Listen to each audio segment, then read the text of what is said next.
across the UK, online and on DAB. The mother of all talk shows with George Galloway on Talk Radio. We'll get you talking. Listen up, comrades of the world. Unite. His weapon of mass discussion is back on your radio. Get ready for a revolutionary rumble on your radio with the original George of the political jungle. Galloway, celebrate. The mother of all talk shows with George Galloway. Come have a go if you think you're hard enough. Get it? On the radio station that gives power to the people. Talk Radio. We'll get you talking. It's Friday night, it's 7 o'clock, and until 10 o'clock, I'll be here presenting the mother of all talk shows on Talk Radio. It's the University of the Airwaves. It's the last free space anywhere on the mainstream media, so you better take down this number, 0844 499 1000.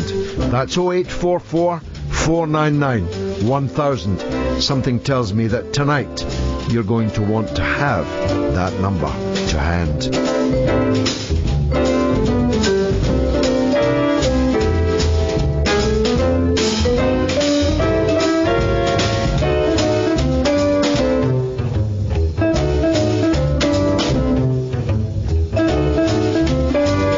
Well, it's all over.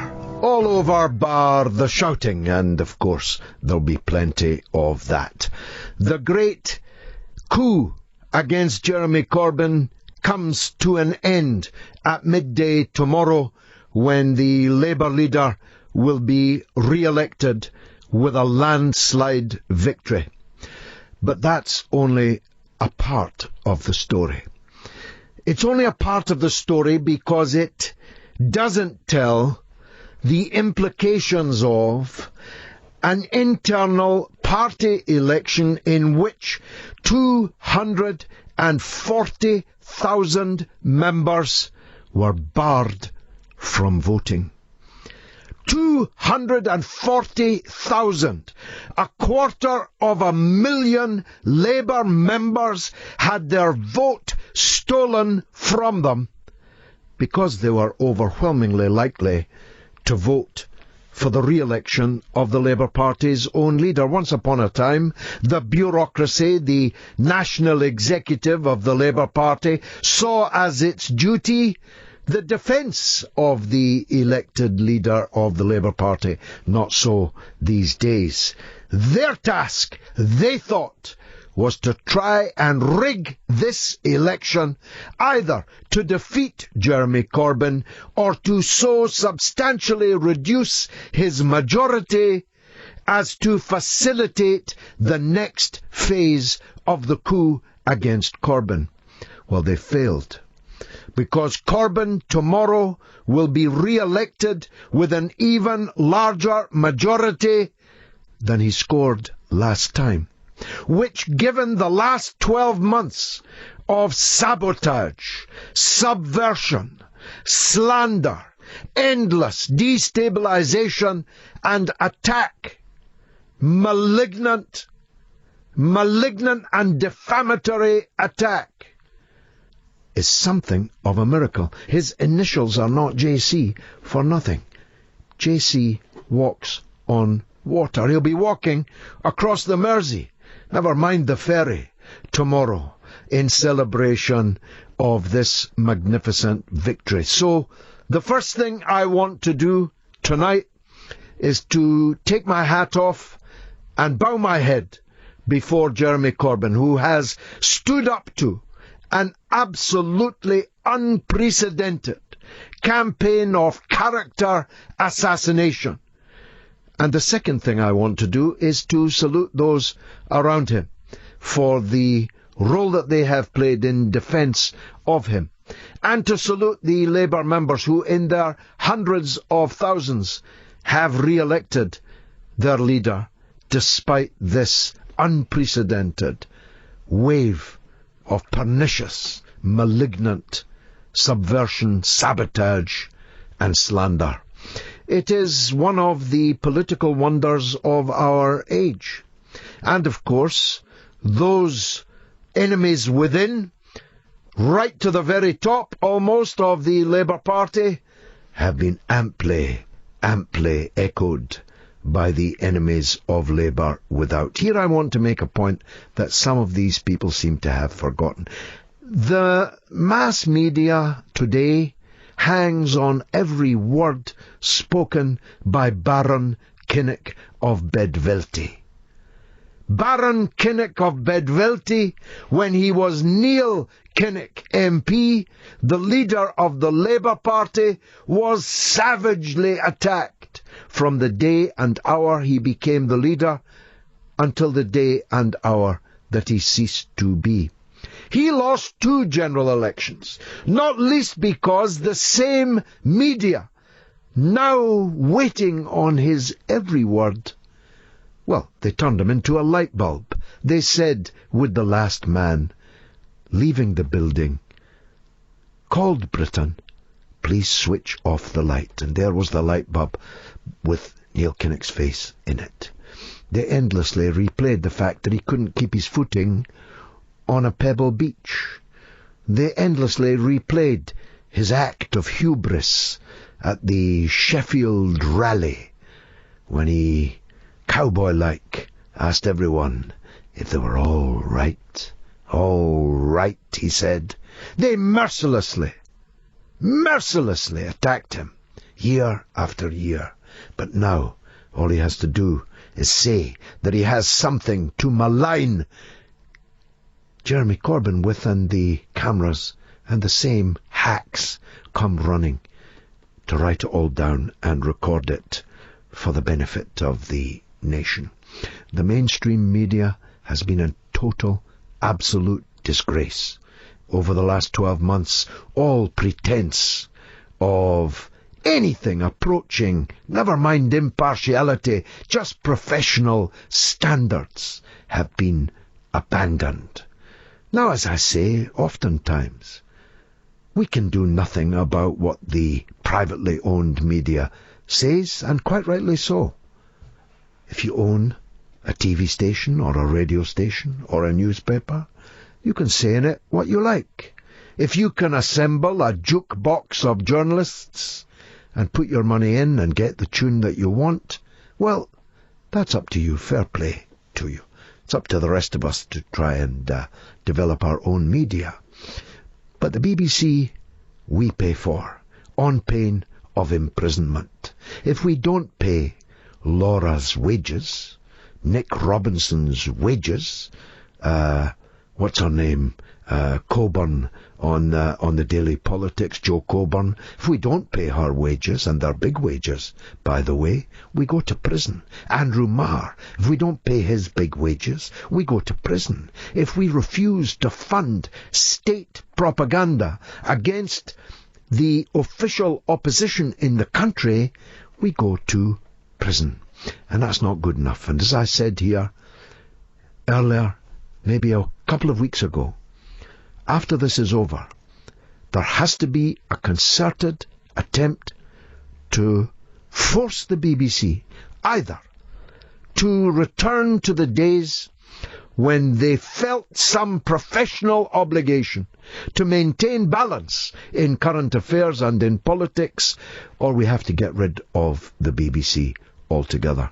Personally, I prefer the latter option. But what is not acceptable is that we are forced to pay for a British version of Fox News. That ain't acceptable. So, I'm at war with the BBC, and they're at war with Jeremy Corbyn. And I'm going to be arguing when this is over that something must be done. I'll be talking to Bobby Friedman, who I'm told is vehemently anti-Jeremy Corbyn, but he's a political commentator, and so he's entitled to have his say, and he'll get it here, and I hope he's hard enough for what comes after it. Then, in the second hour, we'll be talking to Martin Williams, who's an investigative journalist, author of a newly released book called Parliament Limited, which I have the benefit of having read. And I tell you, if you read that book, you can only conclude that Parliament today is an Augean stable of corruption and malfeasance. There is no question at the end of that book that a very stiff and antiseptic broom has to be taken to the corridors of the Houses of Parliament, both of them, Commons and Lords. It staggered me, and I was in it for almost 30 years until just over a year ago. It staggered me, just like the Daily Telegraph's revelations, magnificent journalistic effort about MPs' expenses, which revealed to me, then a 25-year MP, the existence of something called the John Lewis list, of which I had been hitherto ignorant. I discovered that all of my parliamentary colleagues, more or less, were buying scatter cushions and getting their lofts renovated, their moats cleared, were buying their dinner at the expense of the public, claiming of the public. Jeremy Corbyn, by the way, is the lowest claiming Member of Parliament in Britain. Go figure.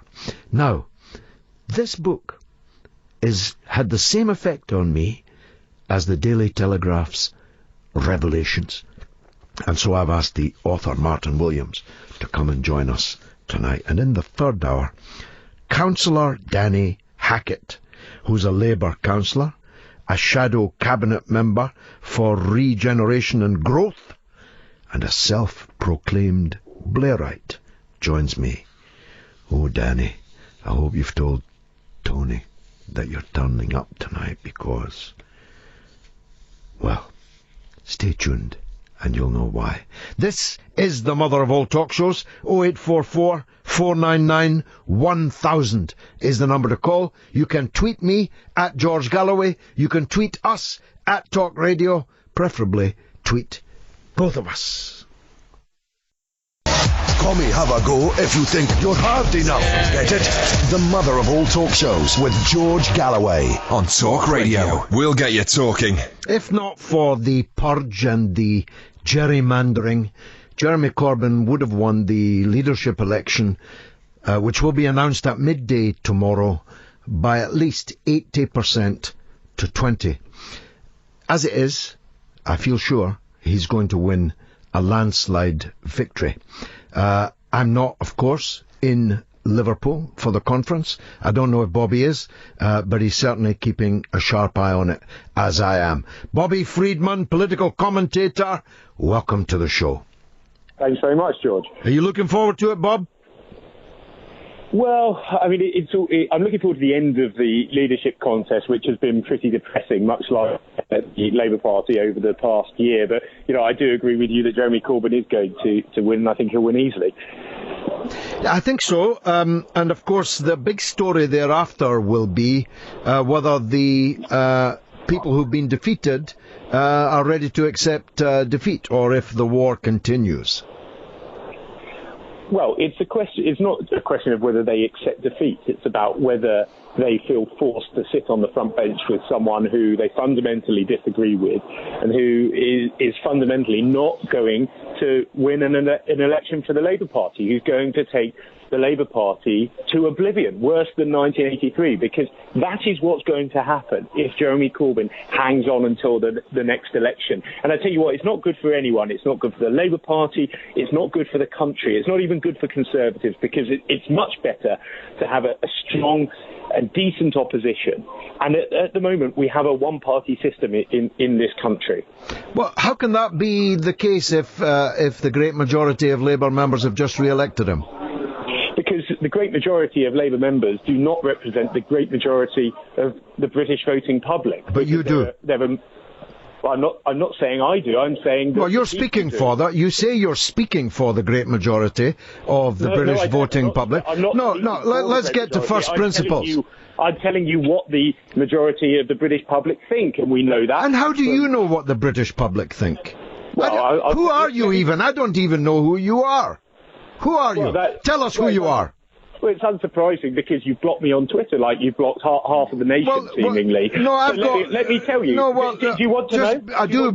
But before you go on, I have 256,000 followers on Twitter. How many have you got? Well, far fewer than that, but that's not the point. The point is... You said I'd blocked half the nation. How can that be? Well, I think that's a figure of speech. Are you saying you haven't blocked a lot of people on Twitter? Well, I've got a lot of people on Twitter, but most people will already be bored of this point. So, tell us who you are. Tell us who you are.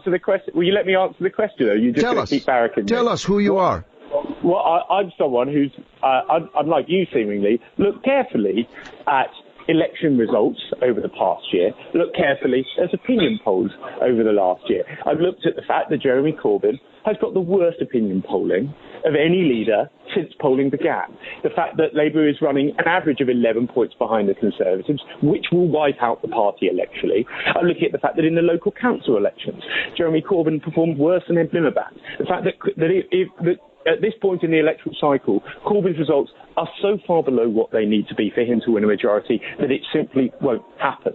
So I'm not saying that I personally stand up for the great majority of the British people. What I've done is actually go and do a careful analysis of the results. But you're not dealing with the conundrum that's before us here. You are the font of all this wisdom, but hundreds of thousands of Labour members have just re-elected Jeremy Corbyn. So are they all idiots that cannot see the font of wisdom that you're gushing here? What is it? Well, I'm sure that they think Jeremy Corbyn should be their leader, but ultimately they're unrepresentative of the wider voting public, and that's the difference between people who have very specific, narrow interest group views compared to the wider public. You still haven't told me who you are. Just give me some of your qualifications to speak on behalf of the nation in this way. Have you ever been elected to anything? No, how did your last election go? Was it 1.43% in the London mayoral election? No, actually, I got 6%, but that's not the point. I've been elected. 6%, I did get 6%, 154,000 votes, but neither is that relevant. I was elected 6 times to Parliament, but that isn't relevant either. I'm asking you to back up these ex-cathedra statements of extraordinary gravity that you are making on behalf of the nation by telling us who you are, what you've done, who you work for, if you've ever been elected. Give us some credentials. No, well, I'm not an elected politician, as you should know if you've done your homework. I don't do homework on people I've never heard of. I'm asking you, well, who do you work for then? Who do you work for? Who do I work for? This is the most ridiculous. So you don't actually work for anybody, and you've never been elected. I work for people. Well, the point is, I'm a political commentator, George. Well, that's what it says here, but you haven't told me for whom you politically commentate. Right, well, I've written for most, if not all of the major British newspapers and magazines. That's all I was asking. Well, you could have said that. That's all I was asking. So at least there have been people who treat you seriously enough to publish what you say, and that's important that we know that. So let me ask you this. Last night, Labour won 3 local government by-elections, 2 of them off the Conservatives and 1 of them off the SNP, which rather shoots your fox, doesn't it?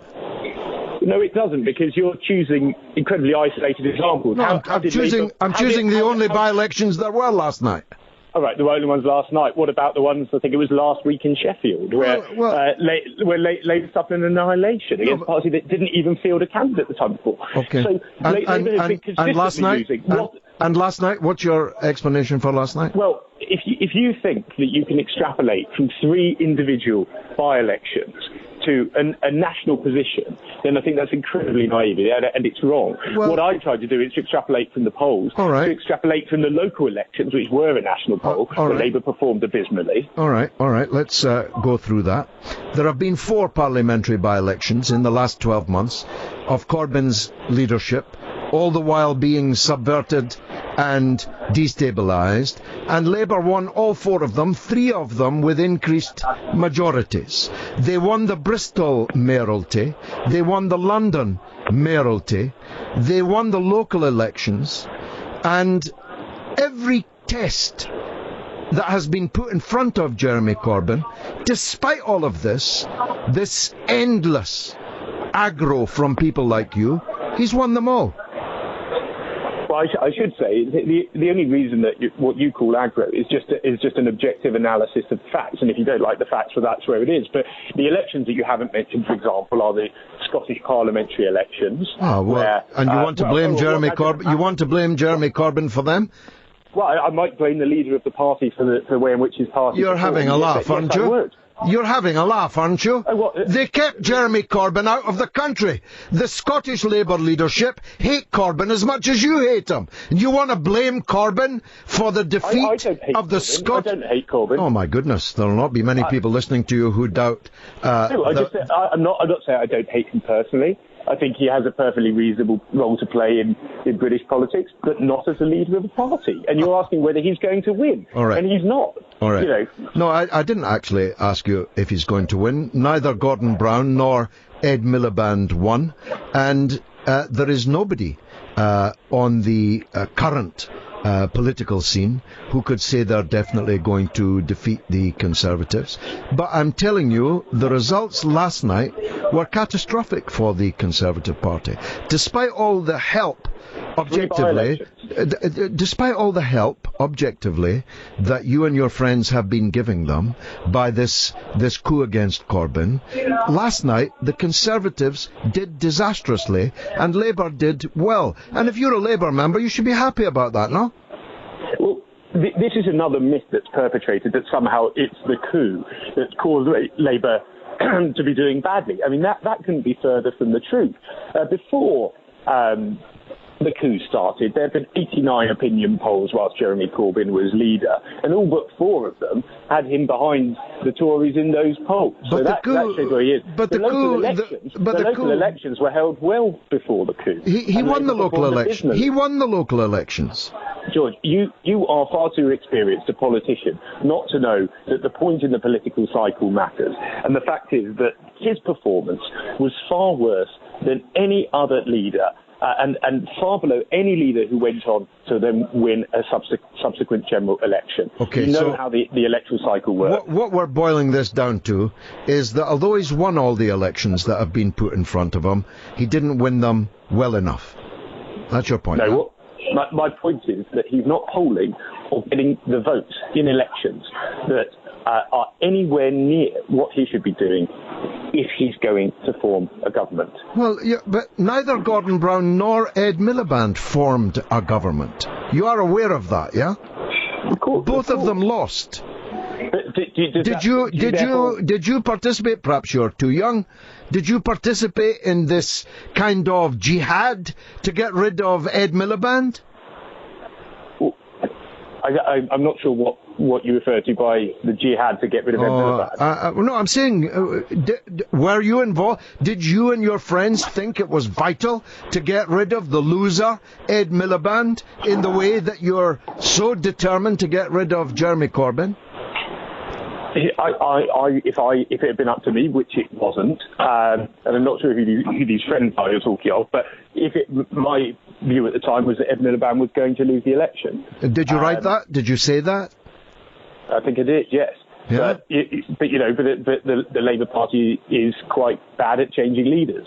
I imagine if it had been a Conservative leader doing as Ed Miliband had done, they probably would have got rid of him. Yeah. Bobby, it's been a pleasure disagreeing with you. Thanks for joining us on Talk Radio. Thank you, George. He's a weapon of mass discussion, and he's back on your radio. The mother of all talk shows with George Galloway on Talk Radio. We'll get you talking. Well, that's just got me limbered up now. 0844 499 1000. The blood is coursing red through my veins. Here's an SMS. George, Liz Kendall was embarrassing at the least on yesterday's BBC Question Time by refusing to fully defend Corbyn against attacks by the majority of the panel, says Colin. I didn't actually see it, Colin. Obviously, I have substantial political disagreements with Liz Kendall. I've only met her once, but I must tell you she was gracious and kind, and I have no personal animus towards her at all. Salman says the Labour Blairites are more interested in attacking Corbyn than attacking the Tories. The attacks won't end. And John Maher says we have the same problem with the media in the US. Let's hear from Christina in Essex. Hello, George. Christina, welcome. I hope you enjoyed that opener to the show. Very much indeed. How are you? I'm good. I'm warmed up now. You can see I'm warmed up. I'm ready to strike. I'm ready to strike. What do you want to talk about? What do you want to talk about? Well, I was just updating everyone and you yourself, because when I came on the show last week, I don't know if you remember, but I had the expulsion letter. Oh, yes. You were expelled for being friendly with me. Well, that is correct, and they say that it was because I was publicly supporting you. Yeah, but as we ascertained last night, the opposite was true. I felt that you really let me down by going out campaigning with Sadiq Khan and the other Labourites in the London elections. As I said to you at the time, I was committed. You know, I was involved in things at grassroots, and so I'm very loyal. So, as I said to you, George, my head was with Labour, but obviously my heart was with you. Sure, well, that's allowed. I mean, I've been in that situation many times. So, what's happened now? Are you still expelled? Have you appealed? I have written a letter of appeal, but I don't know if I'm entitled to do that, because obviously they said that I'm not in the original letter. So I waited for the evidence to arrive, and it did arrive. And isn't it strange that everybody's evidence seems to go out, or the letters go out on a Saturday when you can't make any contact? Isn't that strange? I don't think they're that well organised. That's probably a coincidence, but I might be wrong. Anyway, so it had said that I was going to be receiving the evidence because apparently I had supported you publicly via social media on the 6th of March. So that's what I was expecting, the evidence for that. But then I got realms and realms of evidence of like tweets and retweets where the word traitor or Blairite had been used, but obviously that was on the Essex Socialists on Twitter. Yeah, that's a collective Twitter handle. In any case, the word Blairite was not criminalised until after that.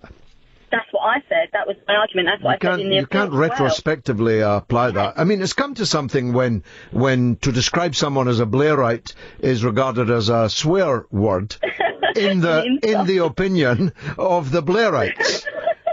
I mean, you couldn't make it up. But in any case, if that's all they've got against you, then you'll be readmitted pretty soon, because these words, traitor, backstabber, Blairite, were only criminalised after that date. Exactly. But what really upset me, this is the thing that really upset me, is that they had...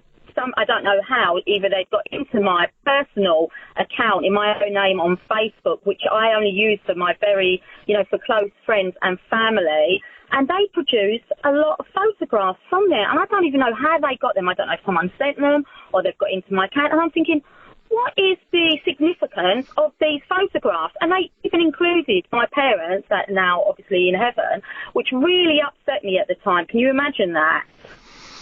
So they broke in to your personal Facebook account and took pictures of it. Yeah. Well, that's the evidence they sent, yeah. That's a criminal offence. That's an offence under the Data Protection Acts. I need to get you a lawyer, Christina. We have to go on the front foot on this. They have absolutely no right, but more importantly, politically. We just had that joker on, talking about how much better Labour needs to do, whilst the Labour machine is going through the personal Facebook of Christina in Essex to look at her photographs. When they've got the whole Tory government to fight, that's what they're doing with their time and with your money. And they're providing that. They actually provided that as the evidence. So that I was expecting something from, which they said, the 6th of March 2016.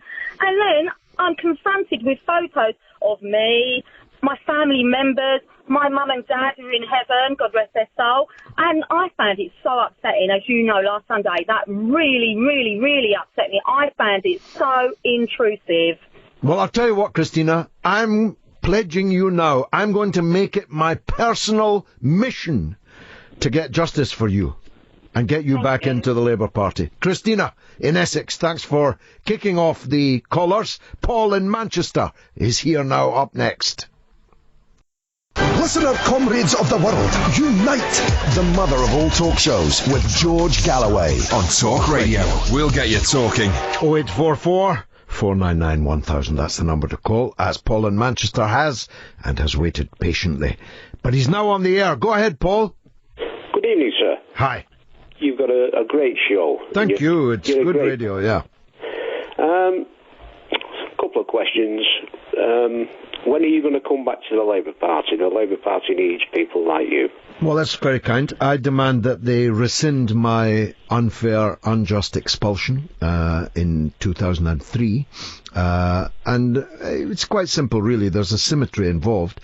Everybody who's been purged in the Blair era, up to and including this week, needs to be reinstated. Of course you do, especially you. Thank you. Because you're a fantastic orator. I've always had a lot of respect for you, George. Thanks, Paul. I appreciate that. The other one was, sir, the first caller you had on. Yes. The audacity of the guy. Who is he to think that when Jeremy Corbyn is re-elected tomorrow, and there should never have been a coup against him in the first place, but when he's re-elected, he seems to be thinking that Jeremy Corbyn doesn't deserve to be a leader, and that the Labour Party will never be able to get into power. Well, it's a bit like the mother that watches the passing out parade at Catterick on the parade ground. Yes, and says that she enjoyed the parade, but everybody was out of step except her Johnny. Yeah, speaking as an ex-soldier, I know exactly what you're talking about, sir. I mean, I kept asking him, well, if all you say is true, why have hundreds of thousands of Labour members just voted for him? Yeah, exactly. And he didn't have an answer to that. Well, he wouldn't even say who he was. You had to drag it out of him. Yeah, I mean, what they're saying, effectively, is that all these hundreds of thousands are idiots, and that they are who speak for the 1% are the people who should rule. It's a profoundly anti-democratic creed. Well, I don't know whether he's a member of the Tory party or what he is. No, he's a Labour member. Well, he's supposed to be. Yeah. It's hard to tell sometimes. Well, yeah. The other thing, sir, is am I right in saying that there were two people brought to the verge of bankruptcy with regards to the legal costs for the... Yes, the Labour members in Purge 1, remember there's Purge 1 and Purge 2, yes, who took the matter to court and won, and then the General Secretary of the Labour Party took it back to court, to the Court of Appeal, yes, and in very controversial circumstances, yes, the General Secretary won, and costs were awarded, indeed pursued, by the General Secretary against his own members. So your money, if you're a member, Paul, your money was used to go to the High Court to stop members voting and using their money for the court costs. It's unbelievable. Well, it wasn't one of them a youngster, George? One was legally a child. Yeah. Couldn't make it up. Well, listen, Paul, I'm going to press on. God bless you. Thanks very much for your kind words. I want to hear from Brian in Cornwall, who's a traveller, a showman, who's getting abuse. And I never put up with that. Go ahead, Brian. Oh, yes, George. Yeah, thank you for having me on. My name's Brian. I've put in planning permission for a bungalow, a house, first of all, on a brownfield site. It's in a very posh area of Cornwall in St Million.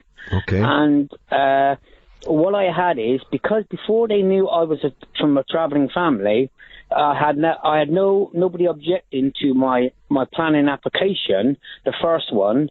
It got refused by the council. Then it went to appeal. Then it didn't get the appeal got refused, but nobody did object. Then the appeals inspector said it was too dominant, too high. So then we put in for a planning permission for a bungalow, a dormer bungalow. Then the residents found out I was from a travelling background. I've had dog poo put in my letterbox, racist abuse like we don't want people like you here.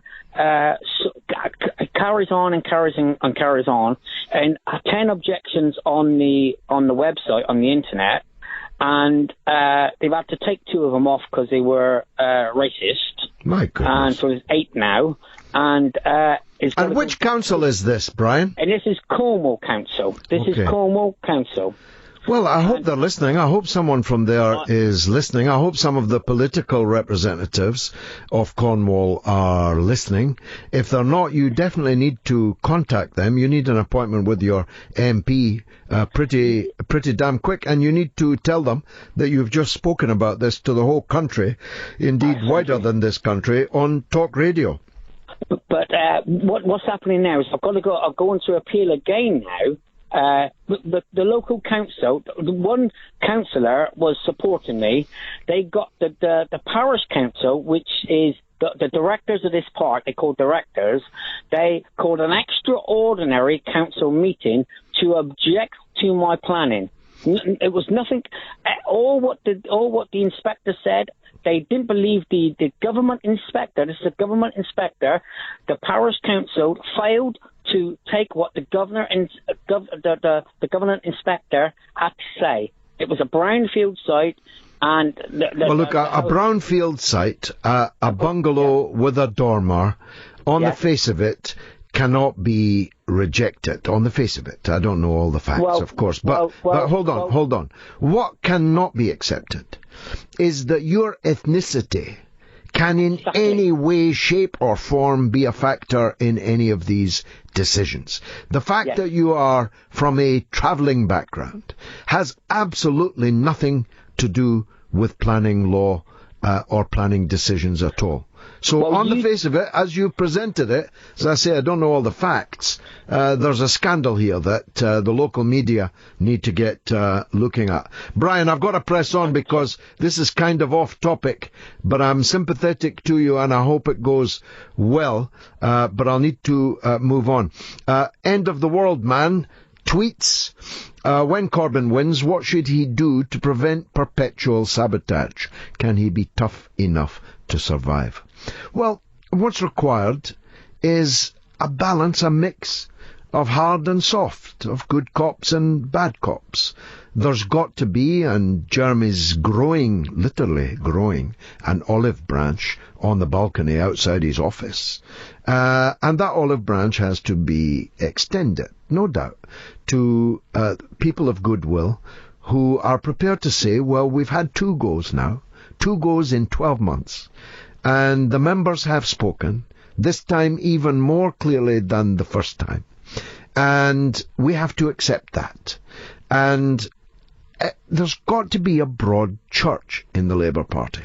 Because under our first-past-the-post system, you can't afford a bird can't fly with one wing. There have to be Social Democrats and Socialists together under one banner in the Labour Party, at least until we get proportional representation, when everyone can go their own way, and however the chips fall in the subsequent PR elections, that will be a fairer, maybe even, depending on the system, a perfectly fair representation on what the politics of the country are. But under this system, there has to be a broad church. And there always was in the past until Tony Blair was elected. And this is important. I was personally a friend of Harold Wilson, James Callaghan, Michael Foot, Neil Kinnock in the beginning, Gordon Brown, John Smith, God rest his soul. I was personally friendly with all these people, even though I had political disagreements, often sharp, with all of them. And that's the way it should be.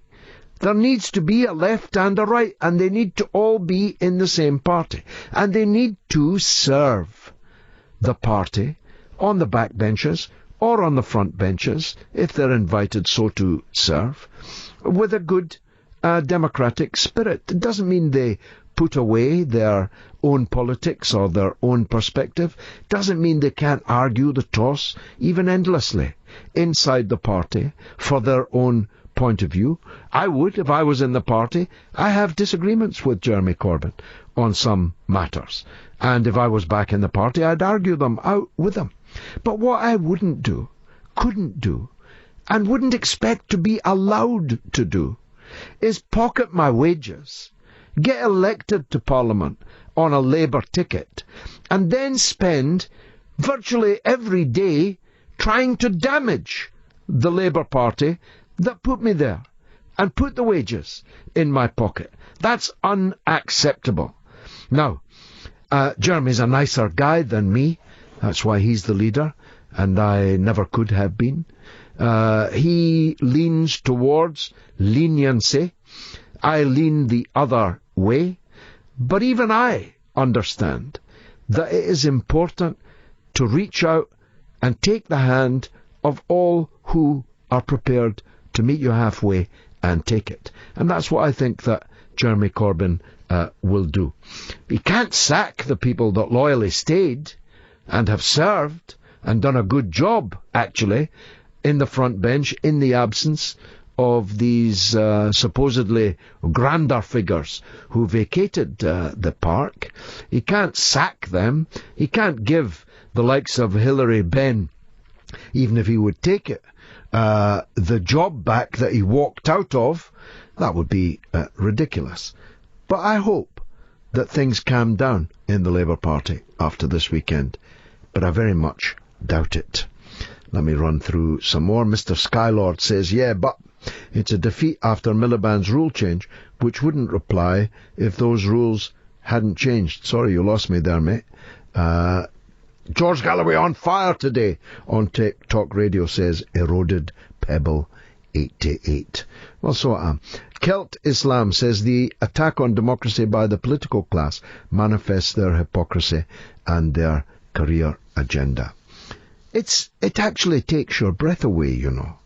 I mean, today I read, it's in The Canary, which is a wonderful publication. The Canary Says, I think it's called on Twitter. The Canary is the name of the publication. It's online.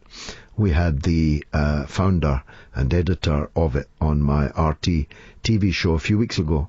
They had a story today about a known columnist on The Guardian, a guy called Lezard, Nicholas Lezard, a known name, guy who writes for many papers, who said on Facebook that he wanted to crowdfund for the assassination of Jeremy Corbyn.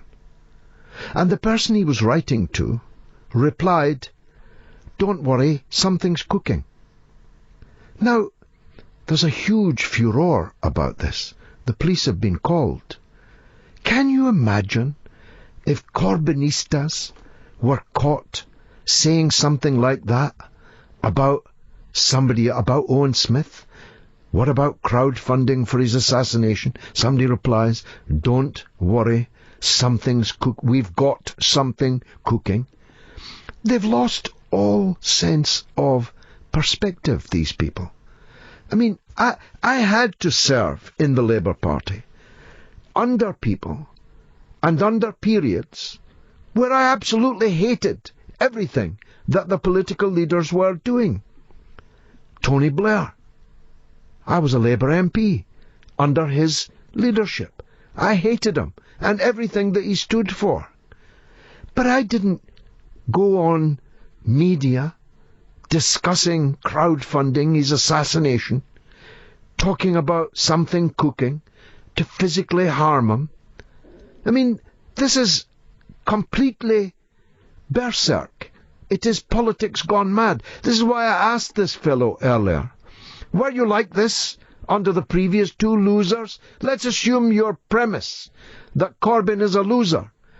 There were two losers before him, Ed Miliband and Gordon Brown. Were you bonkers to get rid of him and them also? And of course the answer is no. Everybody knew that Ed Miliband was leading Labour to defeat. If you had any sense, you knew it. He couldn't even eat a bacon sandwich in front of a camera without looking like something from Mars. Everybody knew he was leading Labour to defeat, but nobody, least of all the people that are now gung-ho, day and night, after Corbyn, none of them were treating Miliband in the way that they are treating Corbyn. Bill says, Question Time has turned into bashing Corbyn hour. It's a disgrace. Most of the panel are always anti-JC. Florence apologise, says, that'll be you and the right-wing press then. Great. I don't know what that means. Balder the Brave says, well, Bobby was hard enough, he didn't back down. Great opening caller. No, you're right, he didn't back down, you're right. Dougs McAuliffe says, no, they're not, but they're repeating past mistakes, making Labour unelectable. Please tell me different. Well, I did. Corbyn has won every election that's been put in front of him over the last 12 months. Every single one. And in the case of the parliamentary by-elections, with an increased majority. He won 3 by-elections last night. 2 of them from the Tories in rural England. And 1 of them off the SNP in Scotland. That's pretty good going. But you wouldn't know it if you listened to the likes of Bobby. It's the mother of all talk shows. Across the UK, online and on DAB. We are Talk.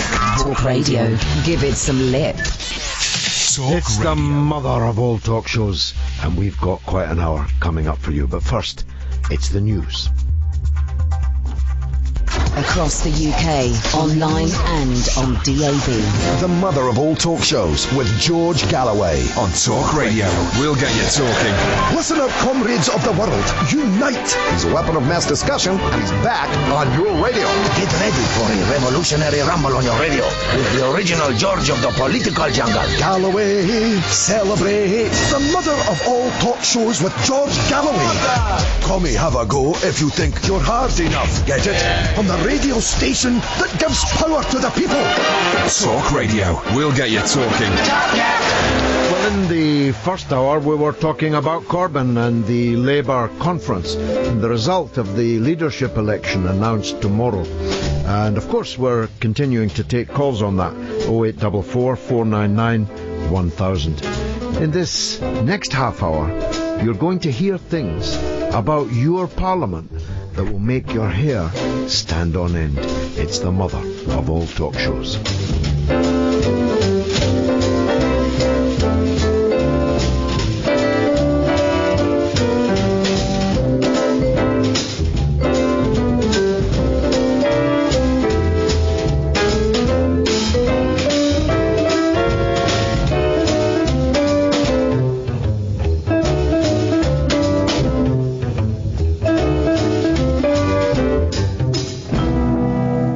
I sat in Parliament for almost 30 years, and I said at the beginning of the show in introducing this topic that the Daily Telegraph's Pulitzer winning journalism, if the Pulitzer was given to journalists here, was a total revelation to me.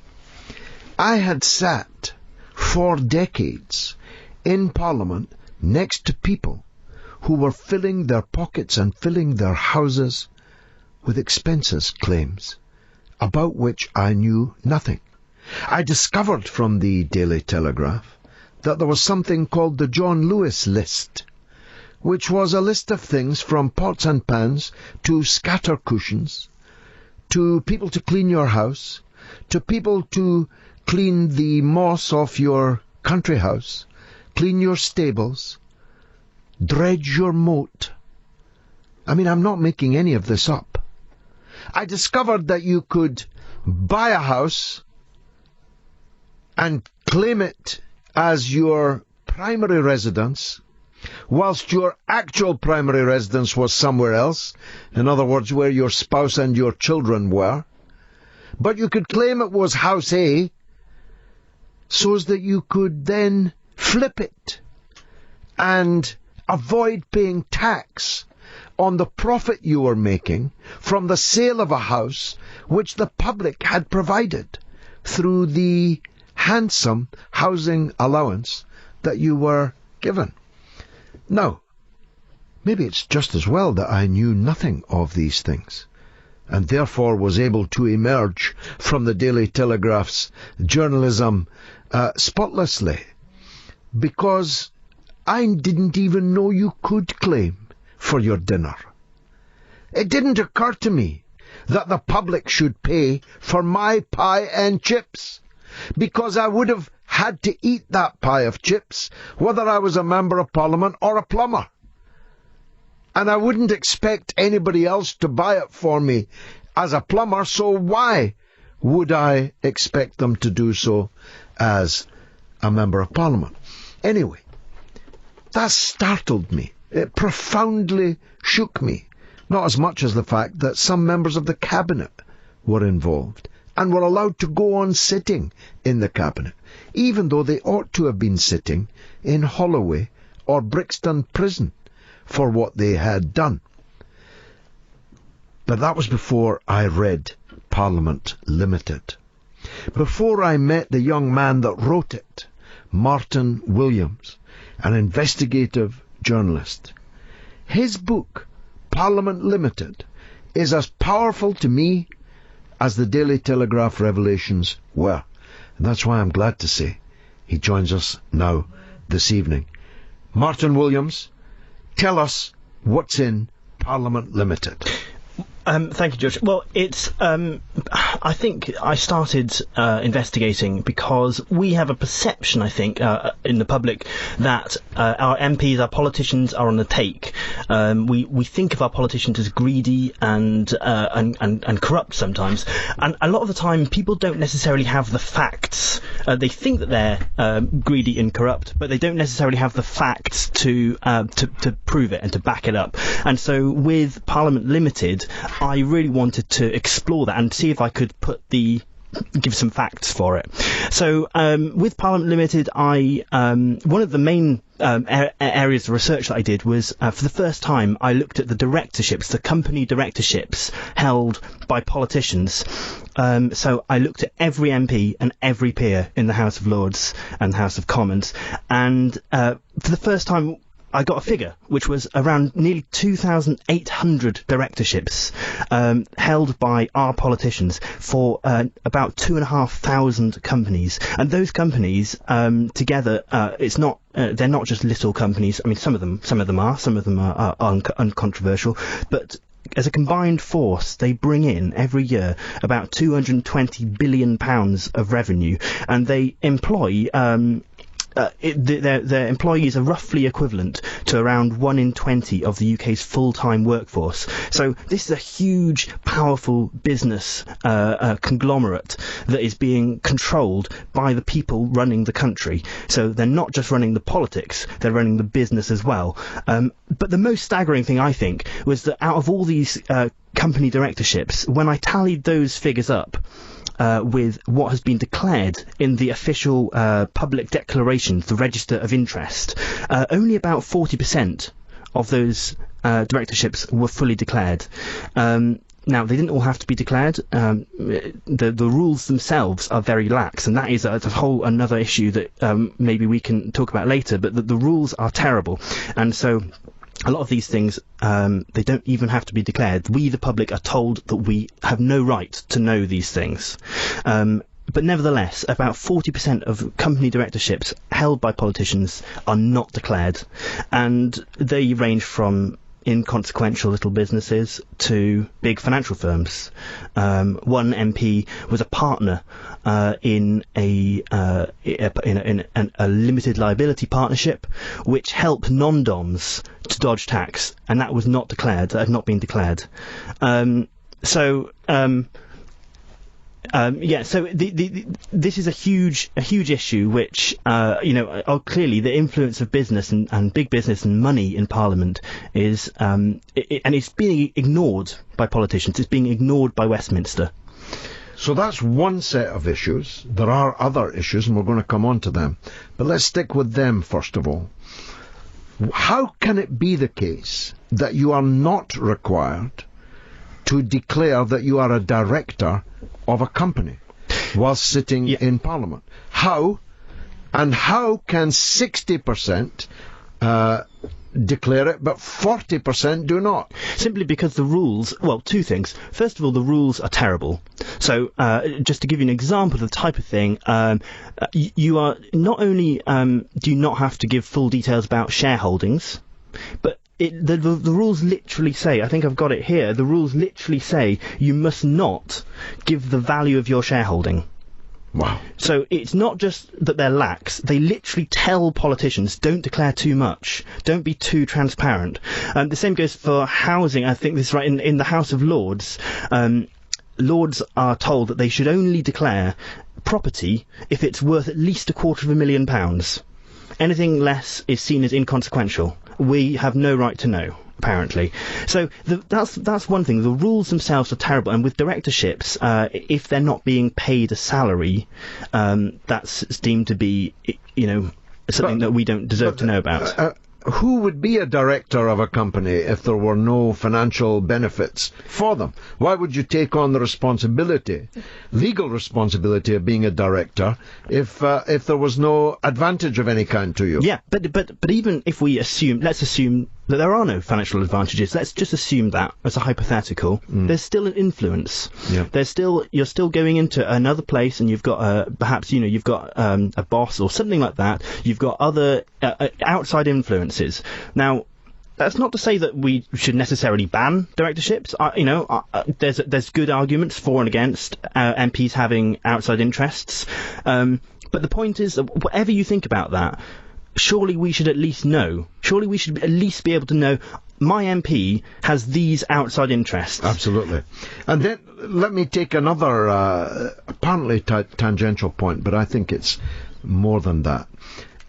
It does not require you to register your spouse's financial interests. Now, this is ridiculous. I mean, is it political correctness? If I have, as I do, a wife with whom I live, what she earns and how she earns it is vitally important to my life and my lifestyle.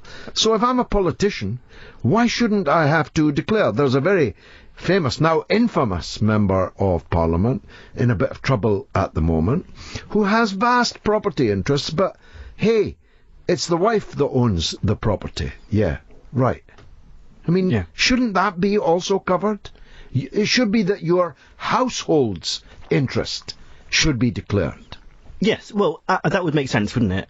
That would make sense. But unfortunately, the whole system of transparency in Parliament is, it's not just that it's bad, it's an embarrassment, really, to our democracy.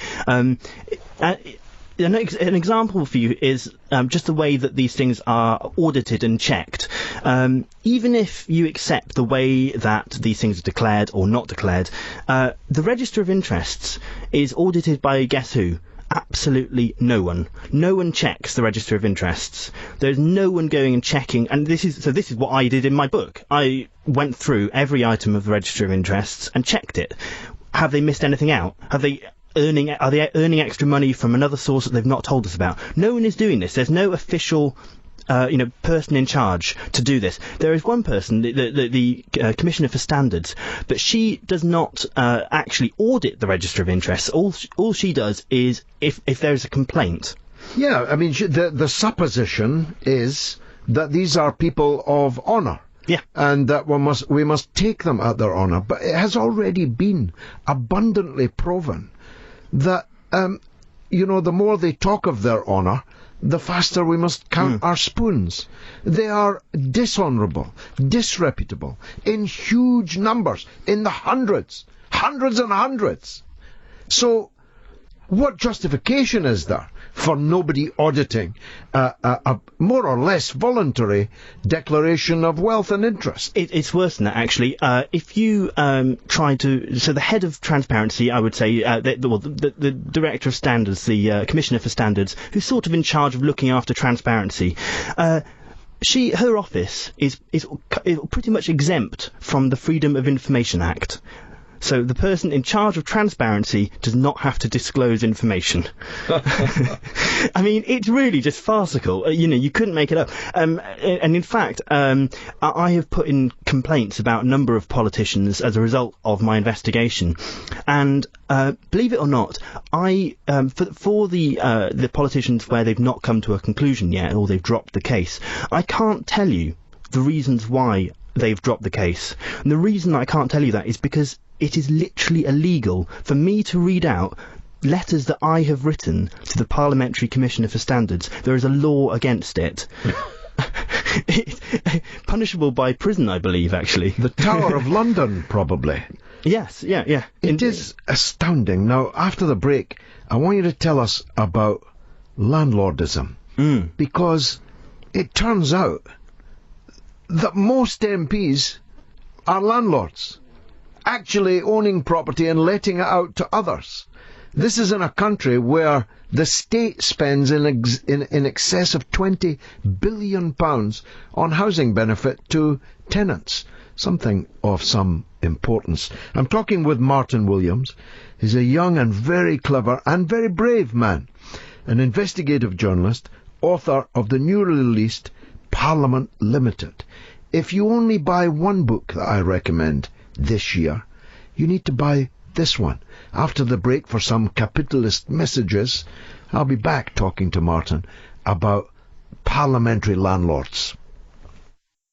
Controversial conversation and cutting-edge current affairs comment with the notorious B.I.G.G. The mother of all talk shows with George Galloway on Talk Radio. Listen, this guy's a nightmare. He's not a great guy, folks. 0844 499 1000. We're talking to Martin Williams, an investigative journalist, author of the newly released Parliament Limited, which is a horror story, I'm bound to tell you, even for me, who spent almost 30 years sitting in it. And Martin's here with me now in the studio. Martin, not that many people in Britain are landlords, but rather a lot of parliamentarians are. Tell us. Yeah, well, actually around 2% of the public are landlords, but if you go to Westminster, you'll find that 30% of MPs are landlords. I think an analysis by The Guardian found that 39% of Tories were MPs, 26% of SNP MPs were landlords, and 22% of Labour MPs were also landlords. And you see, the Tories doesn't surprise me. Yeah. My kind of, if you like, prototype or archetype of a Tory is a man with a waxed moustache throwing a widow and her children out onto the streets on Christmas Eve because they couldn't pay their rent. But here we have the SNP bristling with leftism, and Labour, where basically a quarter of them are landlords. What's that all about? Yeah, I mean, I guess, you get paid a fair whack of money for being an MP,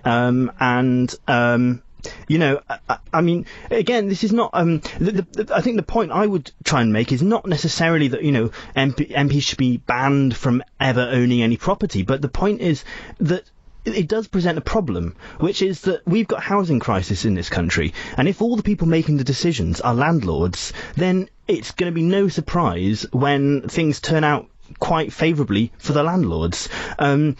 And to give you an example of that, I think it was in January of this year, there was a law proposed which would have made... it was basically saying that landlords should make sure that the homes that they provide are fit for habitation. And that was blocked. You would have thought that... Yeah. You would have thought that would be... well, I would have thought it was a law already. But you think that would pass Nem Con? But apparently not. That was blocked by a load of MPs, including 72 of whom were landlords, each earning at least £10,000 a year as a landlord, and those are just the landlords who've declared that they're a landlord. There's God knows how many others. There are many others who are landlords but haven't declared it. Yes. There are many others who are landlord because their wife or their husband is a landlord, so they're living off the proceeds of landlordism. Now, what about health? That's a big, rich pickings, isn't it? Did you find examples of people? Yeah, there are some examples, but I think, well, for instance, there's a lord who had a directorship at a company that was basically helping private clients to profit from the NHS, essentially. I think with a lot of these things, it's often very hard to tie these things together and to connect them and to say this person is a director of this company and therefore they're cashing. It's done in a very subtle way that makes it very hard for the public to really know what's going on. And hopefully, I've sort of tried to lay these things out a bit clearly in my book and show where these levels of influence are. The problem. I think is most clear with banks and the financial sector. And one of the bits of research I did was looking at the banking reform bill. Now, this was like the government's one of their first chances, really, to really, if they'd wanted to, lay into the banks and change the way that our banking system works. And it didn't do anything near that. It was a complete failure, really. It really didn't make anything very, it didn't really improve anything. So what I did was I looked at the financial interests of the Lords, the members of the House of Lords, who were the most influential, people who spoke at more than one stage of the proceedings. And what I found, out of those Lords, 2/3 were in the pay of the very institutions that they were claiming to regulate: banks, financial services, mortgage companies, insurance companies. These were the people who were making who were reforming the banks. They were trying to clean up the banking sector, but they were in the pay of them. It is extraordinary, and it's important that you've made this turn now to the House of Lords, because, of course, the Commons gets most attention. Therefore more of them get rumbled, although there have been lords leaping, sucking cocaine off the bodies of prostitutes, not the dead bodies, it wasn't that bad, sniffing cocaine off the torsos of prostitutes whilst carrying on their business as legislators. There's thousands of members of the House of Lords. Most of them are completely unknown, and their activities, not the prostitutes on the cocaine and so on, but their financial money-making activities are very largely ignored. But you looked into some of that. Yeah, absolutely. I looked into the directorships of every single one of them, and as you say, there's hardly any checking of what they're doing. No one really cares. They're just allowed to do what on earth they like to do, and now, some of the time, people will defend them, saying, well, people in the Lords don't have really that much influence, so, we don't need to necessarily regulate them so much. But, I mean, that's just, as you know, it's just not true. No. They can vote on laws in the same way as MPs can, on almost all laws. They get paid £300 a day just for turning up. That's before expenses. And by the way, you can turn up. But turning up means going in one door and you can go out the back door and you still get your 300 quid. Yeah. And now there's also this problem with Lords turning up, collecting their expenses and then going home again without doing any work, or certainly without any trace of any work. And so that's one of the things I looked at and tried to get the data for. And I found that there was a gang of 34 Lords who'd never voted throughout the entire year, and they claimed £130,000 between them. And there were also Lords who were, not only did they not vote, they also didn't speak. So basically did nothing. And between them they earned, they claimed nearly £29,000 in expenses. Eight Lords who just did essentially nothing. Now, did you get anywhere with any of these cases, or is it would we? You have to kill us if you told us. Wasn't there one lady that was forced to apologise? That's right. Yeah, there's a few complaints I've put in that I'm still waiting to hear back on. There was one Baroness Greenfield who she had. she was made non-executive director of a company that basically helped clients to benefit from university intellectual property rights, and the company's slogan was literally helping clients profit from university intellectual capital. And Clear enough what it says on the tin. Yeah, and she made a speech in Parliament without declaring that, basically promoting the idea that universities should open up their intellectual property rights to private investors, and she didn't mention the fact that she had this interest in a company. So she was investigated, and they said that the punishment for this was not that she would be kicked out of the Lords or given a fine. Her punishment was that she had to write a letter of apology to the chairman of a subcommittee, and then she's allowed to just carry on as normal. She apologised, and no one's, the media haven't reported it. And look, we've had half an hour, but we've run out of time.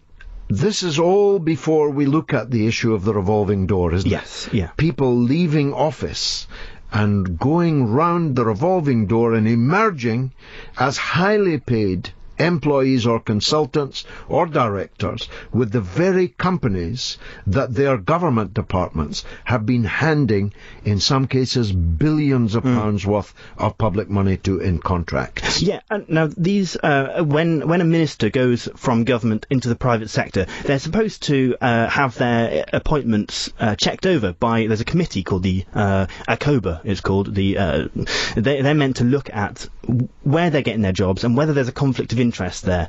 But to give you just a little idea of how toothless this watchdog is, out of all, in the last 5 years, around 500 applications have been put in for politicians wanting to get private sector jobs, and out of those, 100% have been accepted. Not one time has the committee turned around and said, no, you can't have that job. The former head of the army has just taken a position in a part of the military-industrial complex that the army he was the head of expended something like £5 billion through. And he wasn't even asked to wait beyond Christmas before taking up the cudgels on behalf of the military-industrial complex. You can do it while you're still in there. Look at Nicholas Soames, who talks regularly on foreign affairs and military matter. And he has been involved in a private defence company which is active in one of the main benefactors actually from the Iraq War. Has made huge money from the Iraq War, and I think Afghanistan as well. Malcolm Rifkind was another one. He was an arms dealer whilst in the Commons. He's of course no longer there and can't get into the Lords because he was caught trying to get a Chinese takeaway by a Chinese company that turned out to be Channel 4's Dispatches. And if you read the book, you'll see an interview with Malcolm Rifkind about that very issue. Absolutely fantastic. Martin Williams, author of Parliament Limited.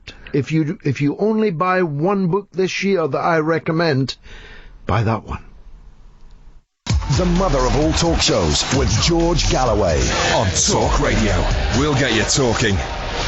I'm George Galloway. This is the mother of all talk shows on Talk Radio. 0844 499 1000. That's the number to call me. Well, I don't know if, like me, you were blown away by the stuff in that book. I was, by the scale of it, by the scale of the largesse. And this book, Parliament Limited, which is published by one of the country's top publishing houses, Hodder and Stoughton, by Martin Williams, is well worth a read. But in a way, the most telling point was the first one that he made. All of us actually know now that our political class is deeply corrupt. One of the reasons why they hate Jeremy Corbyn so much is that he is not at all corrupt. And they cannot bear. It's a bit like JC, the original, walking in amongst the money changers outside the temple. It's very hard for them, because here's a guy who doesn't care about money, who doesn't want to be a money changer, a money lender. He doesn't want to be involved in all this business malarkey. He's an good and honest man, and that's one of the reasons why they hate him so very much. So we all knew, as Martin Williams said, that they were corrupt. But we didn't necessarily have the facts to back it up. Well, he's got facts by the 100, by the 1,000 in that book. Mac London says, I actually can't stomach listening about the amoral greedsters. Well, you have to. Kashia Richardson says it just shows the people have finally had enough of all the lies and deceit peddled by the rest of the PLP and the media. Ricardo Picasso says he means the Labour right, the Blairites, are literally saying that Corbyn and everyone who wants him are wrong. In a democracy, the majority is right. Well, that's a fact, but they're even planning, Owen Smith is even planning on not accepting the result of the referendum on the EU. Indeed, that's one of his selling points. Keno, too, says Baron Kinnock expelled thousands. He was the original Blairite thug. Why are you seemingly ignoring this? Kashia again says, I agree they once were objective, that's the BBC, but now bloody cookery programmes are headline news and the truth is fiction. Let's hear from James in Southampton on the lines. Go ahead, James. Hello. Hi, you're on the air. Yeah, I just heard you talk about the House of Lords. Nothing that they do in the House of Lords or the House of Commons where corruption is concerned actually surprises me one bit, to be honest. The scale of it is startling, isn't it? The fact that well over a third, getting towards a half, of all parliamentarians are private landlords, for example. That's a bit surprising, isn't it? It's a bit much, but it doesn't really surprise me, to be honest. I mean, I know that people who were members of the House of Lords who would go into the House of Lords, sign in, and then sign back out and get their £300. And I think something similar happens with the EU, where they can sign in the European Parliament and then just bugger off for the day. Not for very much longer, thank goodness. Yeah, but this is one of the reasons why the House of Lords and the Commons, where they're so corrupt and they're paymasters, this is why they will not stop to get rid of Jeremy Corbyn. Because, as far as they can see, these people who get 10, 20 million pounds a year salary, in their warped ideology, they need that money. So if Jeremy Corbyn comes in and he makes a beeline for these, the super rich and the political elite, well, as far as they can see, that's their livelihood that he's eyeing up. So that they won't stop, until they get rid of him. Well, which is unfortunate. Of course, the question is predicated on the assumption that they can, but they are few, and we are many. This is the important point about a democracy. We are many, they are few, and in a democracy, it's counting heads that counts.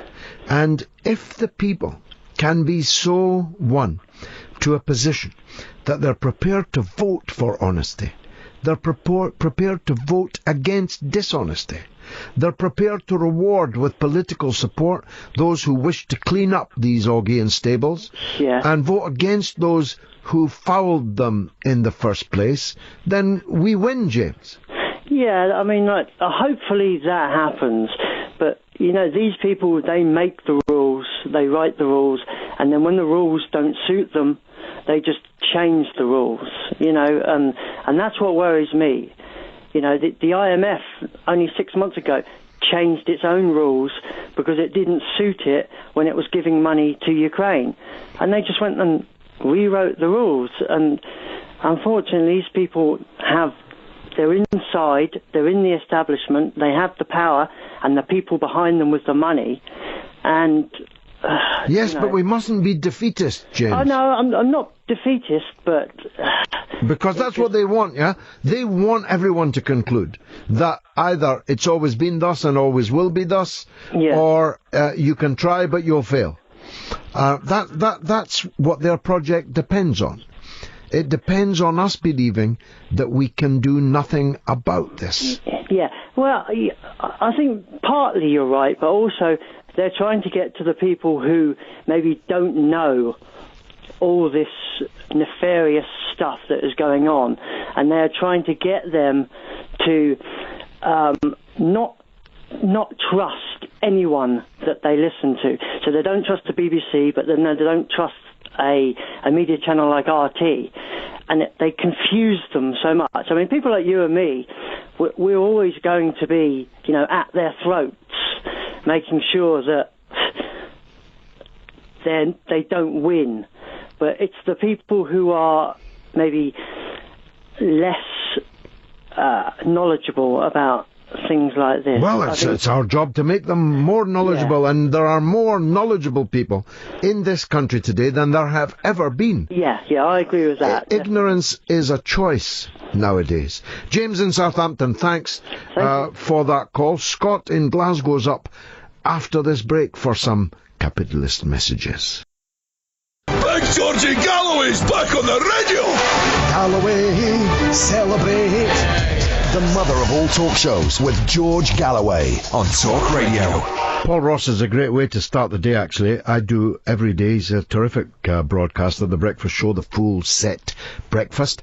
And coming up after me is another terrific broadcaster, Ian Lee, a fine man too. He and I were talking about the Beano earlier. The Beano is being relaunched. You know the Beano, Dennis the Menace, Beryl the Peril, Gnasher, as my son calls him, Gnasher the dog, Bash Street Kids. I mean, a phenomenal thing. I mean, they come from my own city of Dundee.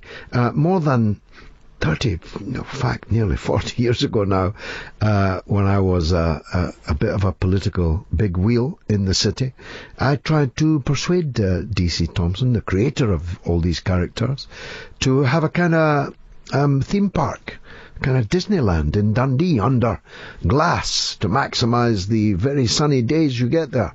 And we could have had Dennis the Menace and so on as a huge tourist attraction, but D.C. Thompson were rather set in their ways, rather conservative, and wouldn't wear it. Although I understand from Ian, actually, that on Netflix now there is a Dennis the Menace show for kids. Must check it out. Anyway, we're talking about Parliament Limited, the Augean stables that I talked about, that badly need a stiff broom sweeping through them, and talking about Labour and the conference. And Scott in Glasgow is on the line about that latter point. Scott, you're welcome. Go ahead. Hi there, George. Nice to speak to you again. Okay. It's just a wee point about how Jeremy Corbyn, he made me smile again today, in a good way. He seems to pull these rabbits out of the hat for the left of the party, that he was going to appoint a Minister for Peace and Disarmament. And I don't know, in all the time that I've kind of been following politics, that I've ever heard of that before. Has there been? No, there has not. No, there has not. I mean, in Orwell's 1984, of course, the Ministry of Defence is called the Ministry of Peace, even though its job is to make war. It's a kind of doublespeak. So Jeremy's turning the tables on that with this one. He definitely is. And it was one other point I was going to make. Would it be a bad move for him to reinstate Clause 4, do you think? I think it would. I'm not wild about the Ministry of Peace idea either. I did say earlier I've got some political disagreements with Jeremy Corbyn, right, and both of those would be one of them. I think to reinstate something that was actually widely ignored in the first place would be an unnecessary provocation, and I don't think he'll do that. I, of course, opposed root and branch the abolition of Clause 4, but decades have gone by now, and we're well into the 21st century now. This was abolished in 1994, I think, or 95. By Tony Blair. By Tony Blair. I remember right. I don't myself think that it would be wise to do that. It would seem backward-looking when Jeremy has to show that he's for the future, and I'm sure that he'll do that. The Ministry of Peace thing, I've got doubts about it because it can make you look weak on defence, and I think the Labour Party has to be strong on defence. It has to say that if anyone attacks us, we'll defend ourselves. I don't disagree. Go ahead. Sorry, George, I don't disagree. I don't disagree with you there. It's just the actual words themselves. You never hear of anything like that. And Jeremy Corbyn looks further than his front door. That's the thing that I really like about him. He looks further. He's got a world view rather than just a country view.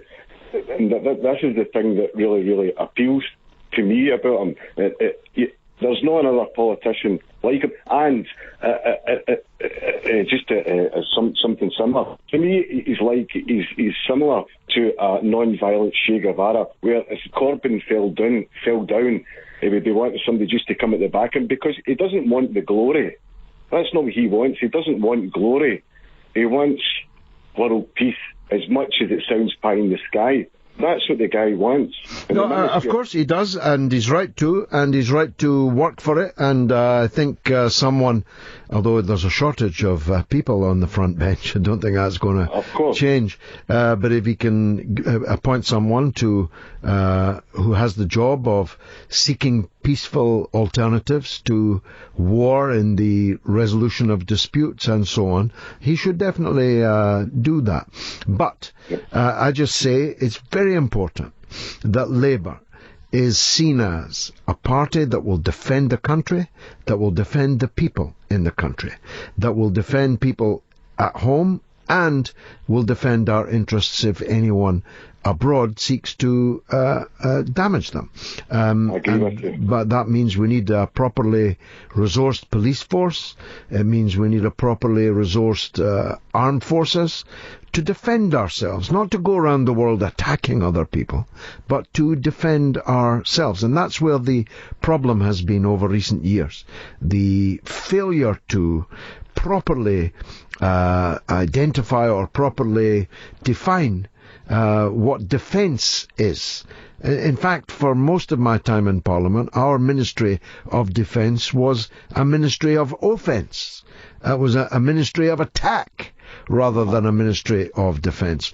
But at the same time, we mustn't be found wanting in terms of defending our people. Scott, great to talk to you, as always. Scott in Glasgow. And if you want to join in, 0844 499 1000. Or you can tweet me at George Galloway or us at Talk Radio. And, well, a shoal of you have. Kashia says, no, I've already done that one.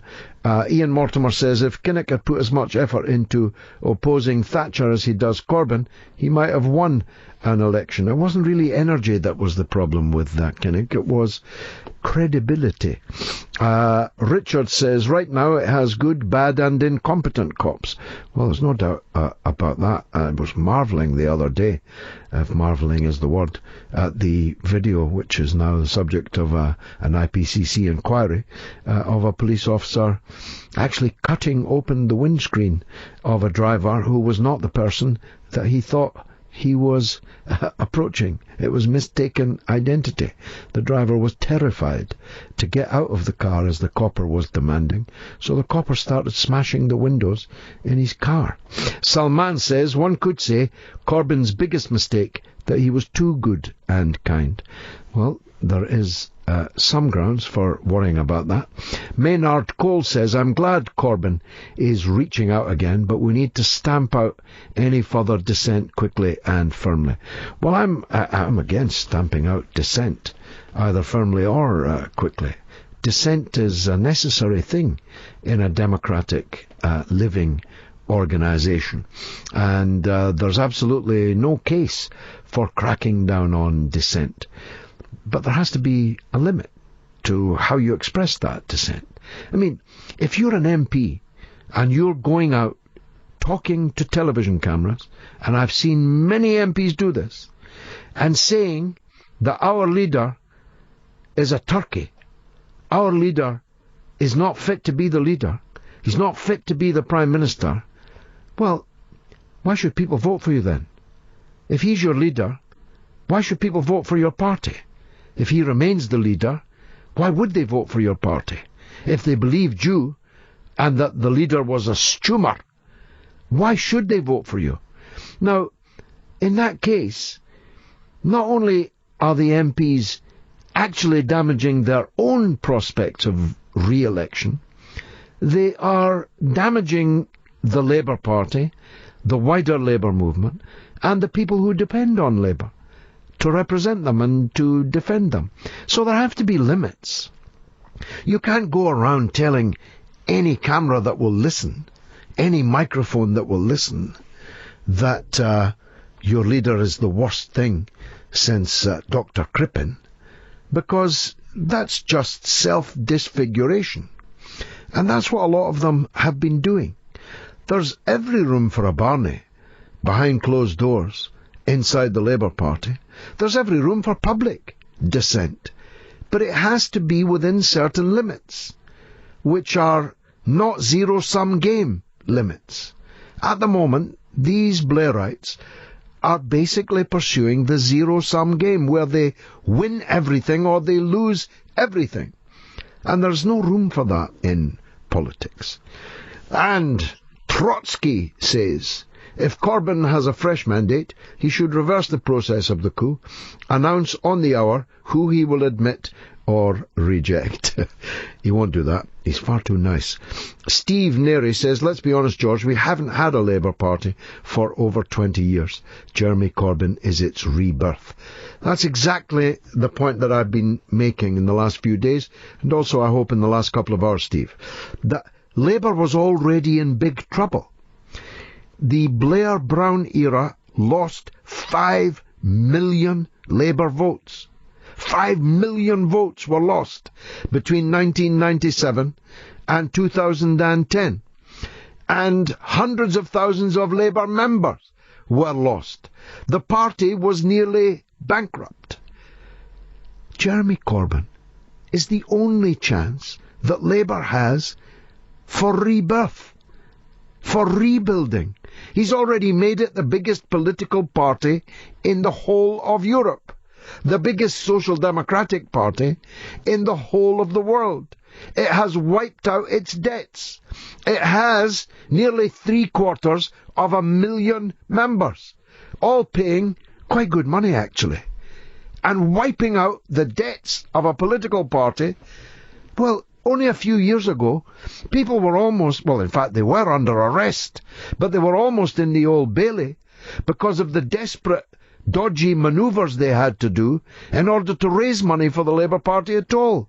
Now Labour doesn't need to go to dodgy millionaires and billionaires and offer them something in exchange for donations.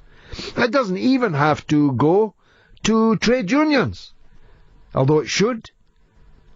It has enough members to generate a fighting fund of hitherto unimaginable proportions. So, for people to talk, as Bobby Friedman did earlier, so apocalyptically about Corbyn is just ridiculous. It is literally the opposite of the truth. Mark Burnett says, sadly, with Smith's passing, we saw the beginning of the end of the true Labour Party. Since then, it's been smoke and mirrors. Well, it has been for a long time. And Corbyn is the antidote to that. John Smith was a mighty oak, and when he fell, the reverberations in the political forest were for a short time very profound. But Labour was then hijacked by something new, qualitatively new, something called Blairism. And I'm going to be speaking in the next hour to someone, believe me, he still defines himself as a Blairite. You thought it could never happen. But a Labour councillor, a Blairite, is going to be facing me in debate in the next 60 minutes. I promise you, you don't want to miss that. Across the UK, online and on DAB. Access all radios. Talk Radio. Give it some lip. Talk Radio. This is the mother of all talk shows because it's Friday night and because it's Talk Radio. And I'm going to be debating with a Labour councillor who describes himself as a Blairite about Tony Blair and his decision, if decision it is, to stop making the kind of money he's been making over the last 8 years. Well, if you believe that, I've got a bridge down here in London over the Thames I'd like to sell you. The third hour is going to be just as good as the previous two. Stay tuned. Across the UK, online and on DAB. The mother of all talk shows with George Galloway. On Talk Radio, we'll get you talking. Listen up, comrades of the world. Unite. He's a weapon of mass discussion, and he's back on your radio. Get ready for a revolutionary rumble on your radio with the original George of the political jungle. Galloway, celebrate the mother of all talk shows with George Galloway. Come have a go if you think you're hard enough. Get it? On the radio station that gives power to the people. Talk Radio. We'll get you talking. 0844 499 1000. That's the number to call. This is the mother of all talk shows with me, George Galloway, because it's Friday night and because it's Talk Radio. Now, if you've seen my film, The Killings of Tony Blair, you already know what I'm going to talk to Councillor Danny Hackett about. Tony Blair's £100 million personal fortune made in just 8 years. Directly, I believe, out of the period of office that he had just vacated. But not everybody thinks like me. There are some people, rare as hen's teeth, who still describe themselves as Blairite. And fewer still who are prepared to come on the radio with me and talk about it. Councillor Danny Hackett up next. Now, Councillor Hackett, thank you very much indeed for joining me for a discussion about Tony Blair's announcement this week that he was closing down his money-making ventures and was henceforth to be regarded as a charitable paragon of virtue. Now, I heard a band playing somewhere, believe it if you like. You persuade us, will you, that the rake's progress of the last 8 years is now coming to an end? Hi, George. Good to be on tonight. I think that when Tony Blair left office, he had every right to set up any organisation he wanted. He was a private citizen again. He served our country well, and it just proves what a genuine and kind-hearted man Tony really is. That now he's focusing more of his work, more of his effort on non-profit work, where he'll be able to help even more of the world's most needy. So that's what it's been about, helping the world's most needy. Well, let's focus on one or two of the examples. He earned millions of pounds from the dictator of Kazakhstan, who shoots down miners when they go on strike. Indeed, he advised the dictator of Kazakhstan how to spin the mass murder of striking miners in Kazakhstan. Was that out of kind-heartedness, or was it the millions? Well, to be honest, George, I think you're completely misinterpreting the facts there, and you're actually telling a mistruth. I think that there's a lot more of a complex deal that was going on there. You know, Tony Blair and his organisation were clearly providing, you know, some sort of PR support, some sort of advisory support to that government. And I think, you know, in this day and age, that's perfectly fine. And I think, you know, if someone's willing to pay for a service and someone as qualified as Tony Blair in that role is able to, make the world a safer place and, turn, what only one could describe as, horrible atrocities around, then I think that's a good thing. Okay, the dictator of Kuwait gave Tony Blair £27 million for advice. Now, in Kuwait, there is no democracy or liberty or freedom of any kind. Political dissent is likely to land you in the torture chambers, if not in the graveyard.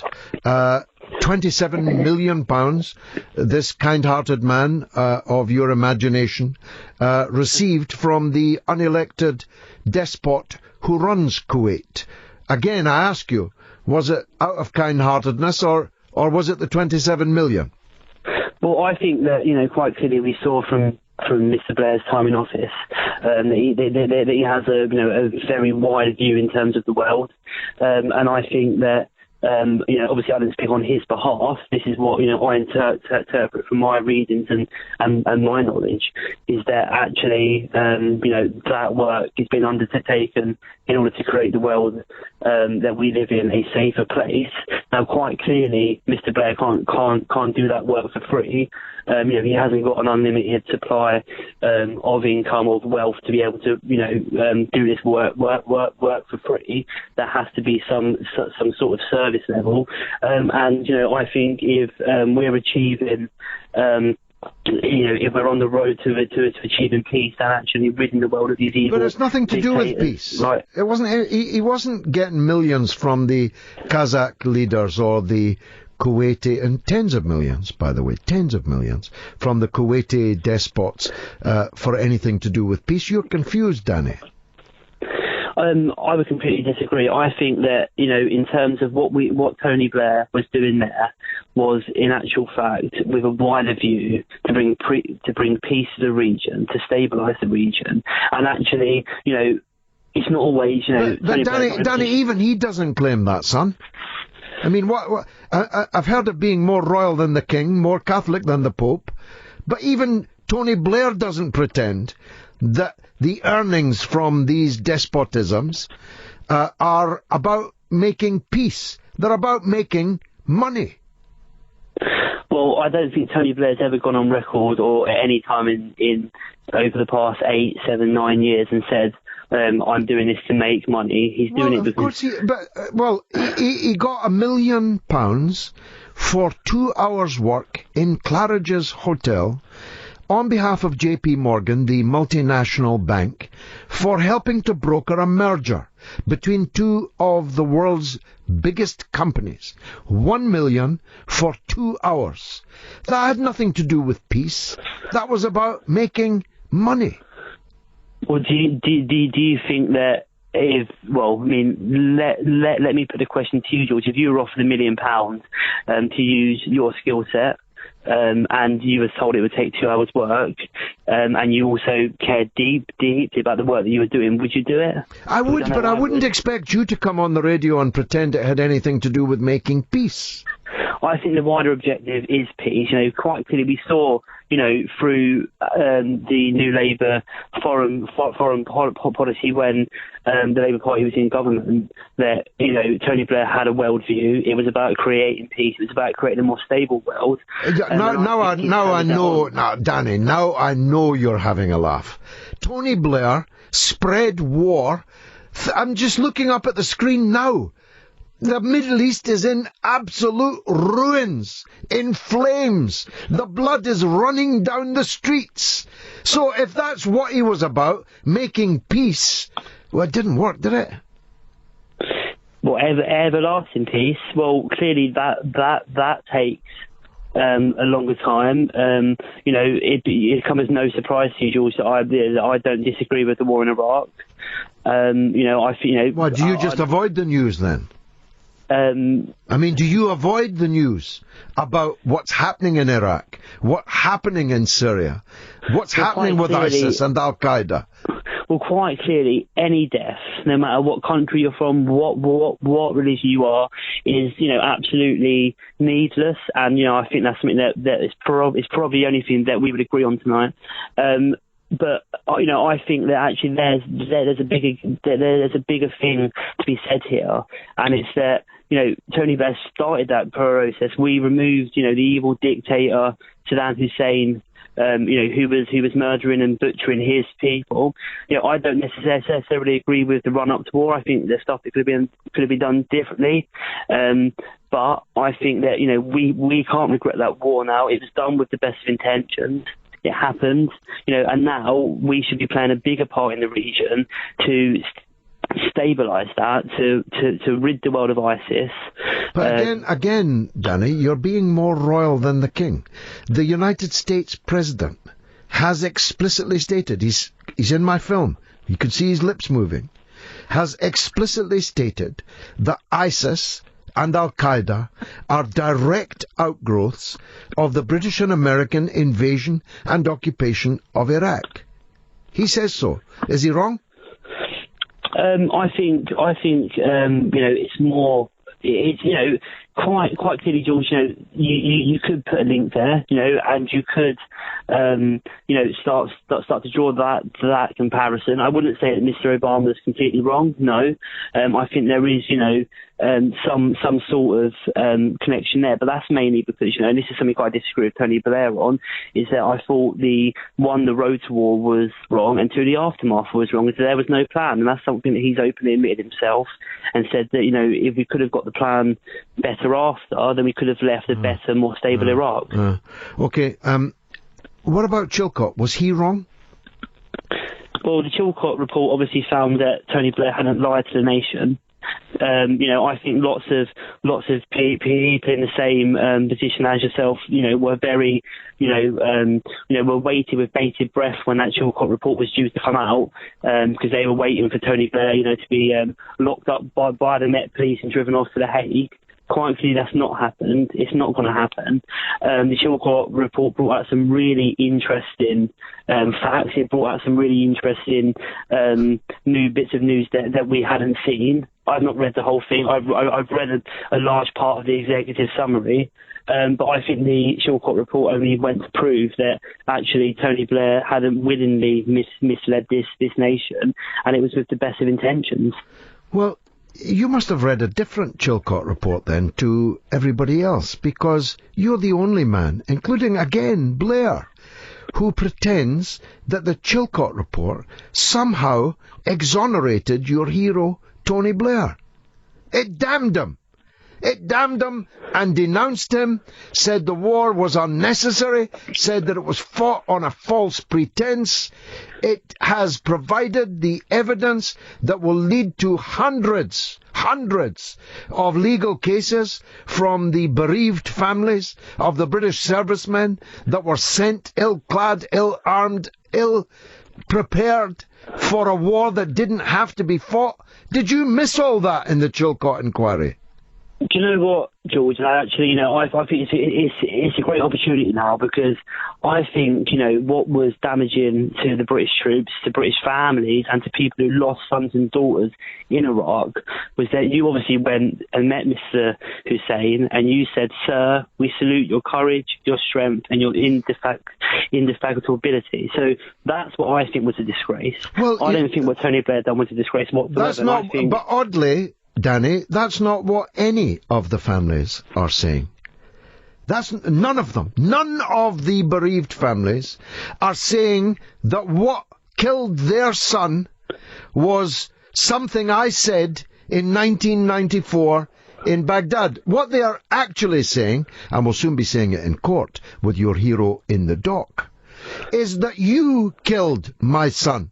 You sent him to a war that didn't have to be fought, which Chilcot confirms.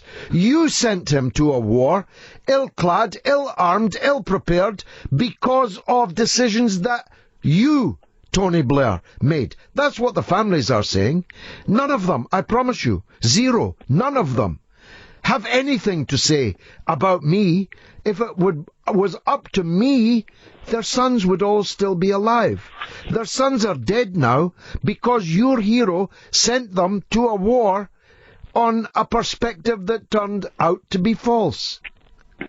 Of course, and obviously everyone in this country regrets, not least Tony Blair regrets any life that was lost, whether it be British... How do you know he regrets? Have you ever met Tony Blair? Many times, George, many times. So are you a spokesman for him here tonight? No, I'm not a spokesperson for him. I don't speak on his behalf. But what I'm telling you is, quite clearly, I mean, if you'd watched, people always talk about Tony Blair, the spin doctor, and the, Teflon, it never sticks, etc. But, if you watch that speech he made after the Shillcott inquiry report was released, there was quite clearly emotion there. Even in the Shillcott inquiry, there was quite clearly emotion there. No man, woman or child on this planet, I think, goes to bed actually thinking, oh yeah, that's great, we've had some deaths this week. Of course it doesn't. It must eat the man alive. And I wouldn't want to be in his position whatsoever. So you concede that what happened must be eating him alive, and you think that he was paid £100 million and went from having no houses to having 34 houses. What's wrong with that? What's wrong with, I believe in, George, aspirational socialism. Now, aspirational socialism, where you make £100 million in 8 years and you get 34 houses. Councillor Danny Hackett, the aspirational socialist, thanks for joining us on Talk Radio tonight. Call me have a go if you think you're hard enough. Get it?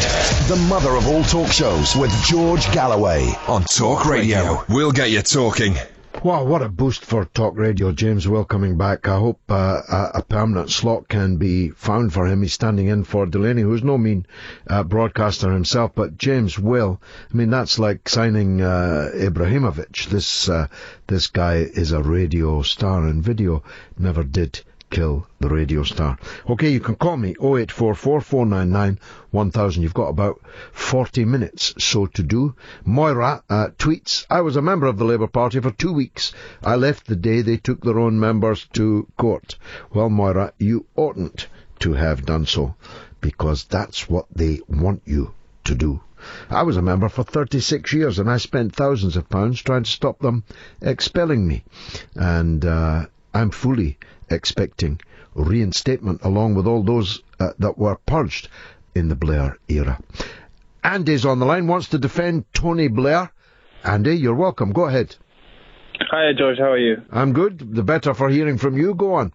Yeah, okay, George. First time calling. I don't know if you know. Anyways, George, I think you're completely wrong about Tony Blair. I think he was the best Prime Minister of the last half a century. Oh, yeah? Not many people agree with you. Tell us how. Okay, I'll give you several reasons. Firstly, he tripled the amount of money we spend as a country on the NHS. If New Labour hadn't have been elected, the NHS would have been privatised by now. Do you agree?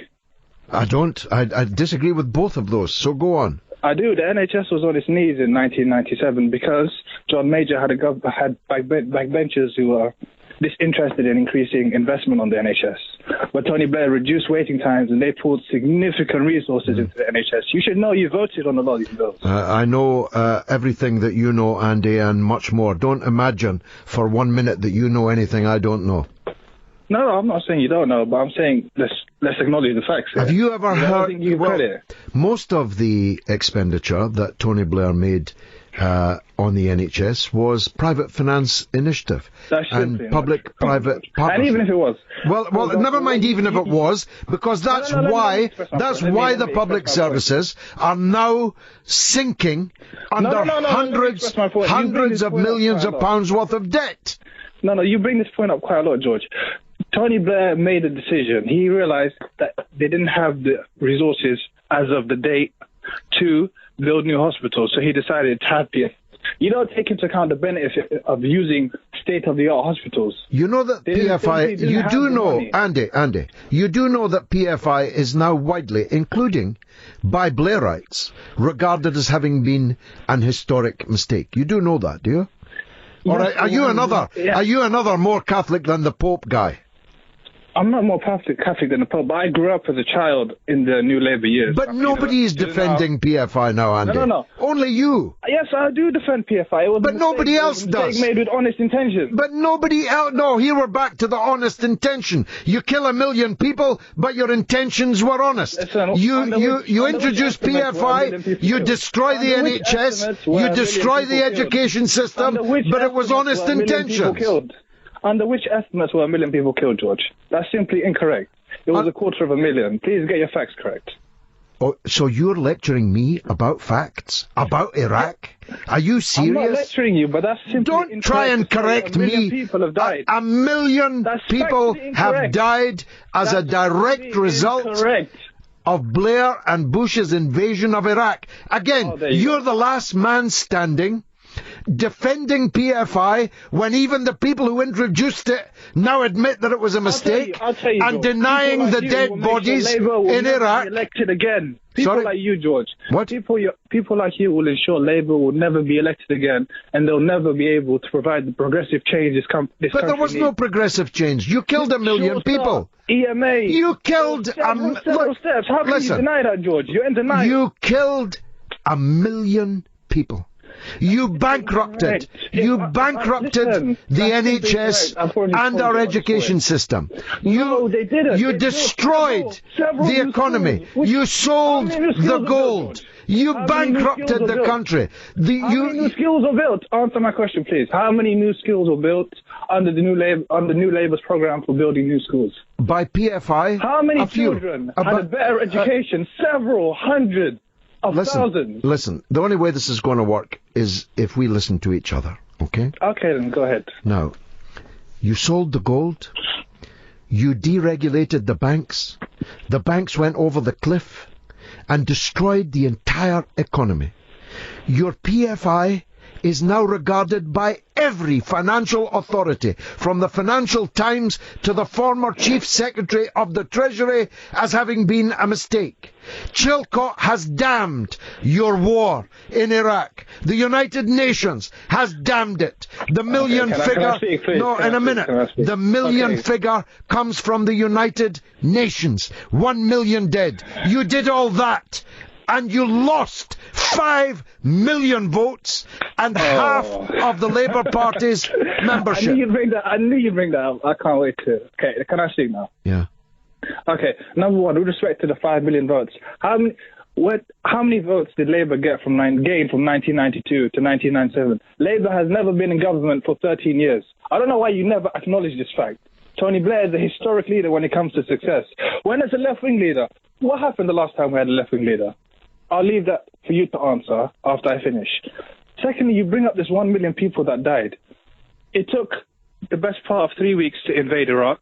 And yes, I admit there were several issues. I didn't agree with the war. You keep talking as if I agreed with the war. Don't tell me that. You're a liar. You're a liar. You did not disagree with the war. Nobody could speak in defense of what happened in the way that you're speaking. That was against the war. You're a liar. You're a liar. Let me explain my perspective. Listen, I'm a 19-year-old child. You're 19. Europe. You're 19. Yes, I'm 19. Yes, right, get off the air because I'll be charged. I'll be charged with beating up a minor. Get off the air. I've heard enough. I'm going to Damien in Brighton. Good evening, George. Good evening. George, I think it's fair to say that there are very few certainties in politics. But there is one certainty, and that is if MPs consistently brief against and attack their own party, then that party is guaranteed to lose the general election. Well, there's no doubt about that. I mean, you can say that you disagree with this policy or that policy, but if you're telling people the guy who is going to be trying to be Prime Minister is all the things they've said about him, you're telling people not to vote Labour. Exactly, George. And I mean, by briefing against the Labour Party, people like John McTernan, Alistair Campbell, and their fellow plotters within the PLP are obviously causing the very outcome that they claim that they want to prevent. So the thing I've noticed, and it's been sort of gearing up a bit over the last couple of weeks, George, is the hysterical language and increasingly aggressive language we've been hearing from the right wing of the Labour Party. So I think it would be a good time to just take a breath, step back and actually look at what the problems that Jeremy Corbyn has identified in the country and the solutions he's offering. Now, we were talking last week about how the neoliberal consensus that we've had, which links into the corruption issue, about corporate interests influencing our MPs in our parliament. And we talked about the neoliberal consensus, which is focused on rolling back the state, and how they're doing that through policies like privatisation, austerity and deregulation. And we established the outcomes of those policies. So we had the 2008 economic crisis. We've got the national debt, which has increased to over £1.5 trillion in the last 6 years. And we've also got private debt. Because of the stagnation of wages, people have been forced to borrow. So we're at a record level of £1.44 trillion. So we've seen the effects of neoliberal policy over the last 35 years. And now, those are manifestations of the policy, George, but there's actually a key flaw in the model. And that key flaw is that before we had the neoliberal policy in the post-war period, we had a functioning mixed economy. So that's where you've got the state and the economy working together. Now, we had increased living standards and wages throughout that whole period. And so what I would argue is what these policies and this obsession with rolling back the state have done is they've caused an imbalance to the mixed economy. So I think in the final analysis, Jeremy Corbyn's offer, which to me appears to be very moderate and rational, is to ratchet back the neoliberal model and return to the mixed economy.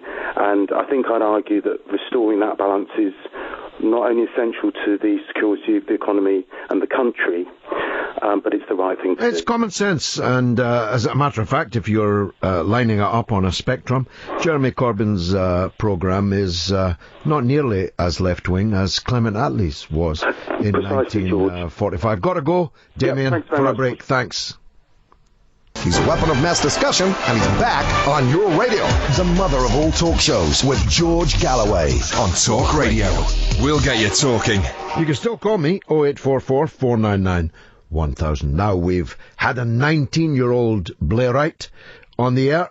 We even had a 13-year-old Labour councillor and shadow cabinet member, at least I think Councillor Danny Hackett was 13. He might have been 14. What was that famous, that book? Adrian Mole, aged 13 and a half or something. Now we've got Blue Snow coming in from Liverpool. You'll remember Mark. He only reads the media when he's in jail, and he tells us every week that he's a Corbynite. But he's on the air now to defend Tony Blair. Mark, what a mass of contradictions you are. Hello, George. You all right, mate? I'm fine. Hey, do you know what, George? Can I just say one thing off the cuff? You know when you're on the radio, when it comes up all the information on the digital radio, it doesn't come up that you're on with your number, you know. Really? You need to put that... No, honest, you need to put that right. All it says is what the morning show is. And it's been doing it for months. It should be coming up, George Galloway, the mother of all the talk shows, and your number. We'll attend to that right away. On you go, Mark. Go ahead. All right, listen now. I'm going to support Tony Blair a little bit here. Right, do you know the best thing he's done? End 16 years of a Tory government. That's always forgotten, isn't it, by his critics? Think of the importance of that, George. Think it was of the 18 years, actually. at the time. It was 18 years. Okay, 18 years then. There you go. A pivotal moment, an extraordinary moment. And okay, things got wrong. I'm with you. But let's have it right. He's the first Labour PM to come in with a massively annihilated manufacturing base. The port's absolutely nearly derelict. So, of course, he was going to turn to business to invest. And that's when things went downhill. I'm with you. Now, let's get to Iraq a minute. Now, I don't believe for 1 minute that man had any harm in his heart to do to the Iraqi people. I reckon the biggest mistake was his homework and the Americans' exit strategy. I don't believe he thought that the Iraqi people would turn on each other as quick as they did and reject him to go to a democratic vote as quick as they did. Oh, dear. Okay, Mark. That's Mark from Liverpool. Sometimes at the pleasure of Her Majesty, who only studies when he's in prison, the British media, who claims to be a Corbynite, but that's his take on the Iraq War and on Tony Blair. Well. Here's Paul. He's on next. Go ahead, Paul. Hey, George. Big fan. Good to speak to you. Thank you. Which part of the country are you in? I'm in a part of West Yorkshire. Go ahead. Okay, so just a couple of comments about this PLP saga, really. So I don't know if people are aware how anti-Corbyn MPs have even tried to twist the voting in the election in sort of small ways. This is minor compared to some things, but just to say that our MP is anti-Corbyn, but a lot of the party members are quite pro-Corbyn. Okay, and that sounds like a problem waiting to happen. Yeah, so when the email was sent out about becoming a registered supporter from our MP, actually it was sort of done in two parts. So the first part, the opening paragraph said, if you agree with my policies, then read below. And if not, you can delete sort of a message. Yeah. And then when you scroll down, so I actually disagree, but I scroll down anyway. It says you can become a registered supporter within these time periods. Register and vote for Owen Smith. So it's this thing of, my MP knows they have quite a lot of opposition, and they're just trying to exclude that within the voting, which is just, it's frustrating. And then a couple of other things had is just the media coverage this week has been, it's like it's been put on steroids. It's been off the scale. Dispatches, Panorama, Sky News. I mean, it's off the scale. There's no longer even a pretense, never mind of impartiality, but of normal professional standards. It has all been completely abandoned. I'd love there to be a proper research study done. I know there's one done on sort of 80% of the media being misleading or sort of actually false, but I'd love there to be a study on how it's accelerated through this leadership election, and the fact that it starts with Corbyn. He's a nice guy, but he's not a leader, and then it becomes, well, actually, he's not a nice guy. Yeah, exactly. The same people who told us when they were resigning that he was a nice guy, but they were resigning, are now telling us he is A to Z. There is no crime or vice that he remains unaccused of, by the same people who told us when they resigned that he was a really nice guy, but. Am I right? That's right, and the issue, it seems, is that because these things don't stick, they then move on again, so it's then become, well, they've taken it off Corbyn a bit, and now it's Momentum. Momentum are the problem, and it's a group of thugs and things. I mean, I'm part of Momentum, and I go to the meetings, and it's a lot of people, that are quite relaxed, quite, peaceful sort of characters, so it's just crazy. And then my final point was just that this idea, I was listening to a radio show the other morning, and it was a debate, and they had sort of one pro-Corbyn and three anti-Corbyn, and it was all getting a bit heated, and just the way the branding around this thing of everyone being Trotsky is just unbelievable. I mean, people can self-identify as a Blairite, but they're not allowed to be called Blairites now, or you can be kicked out of the party. No, the Blairites banned the use of the term Blairite as being a term of abuse. So you couldn't actually make it up. But here, Paul, look at this situation where the man's first wife, who he was married to when he was 25, he's now 67, with whom he has no children. He was married to her when he was 25, that is, therefore, more than 50 years ago. Almost 50 years ago, says that she wouldn't vote for him. Do you know any man whose first wife would vote for them? Well, no. And I mean, with these headlines, people should look at that and it should immediately strike. And I think it is. I think that's the positive.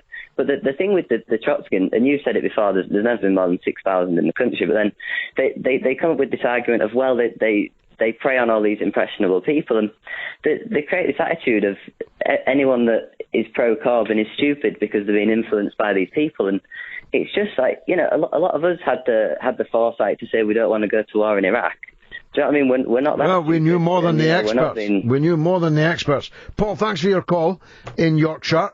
Let's, after this break, go to Alex, who also wants to talk about Corbyn.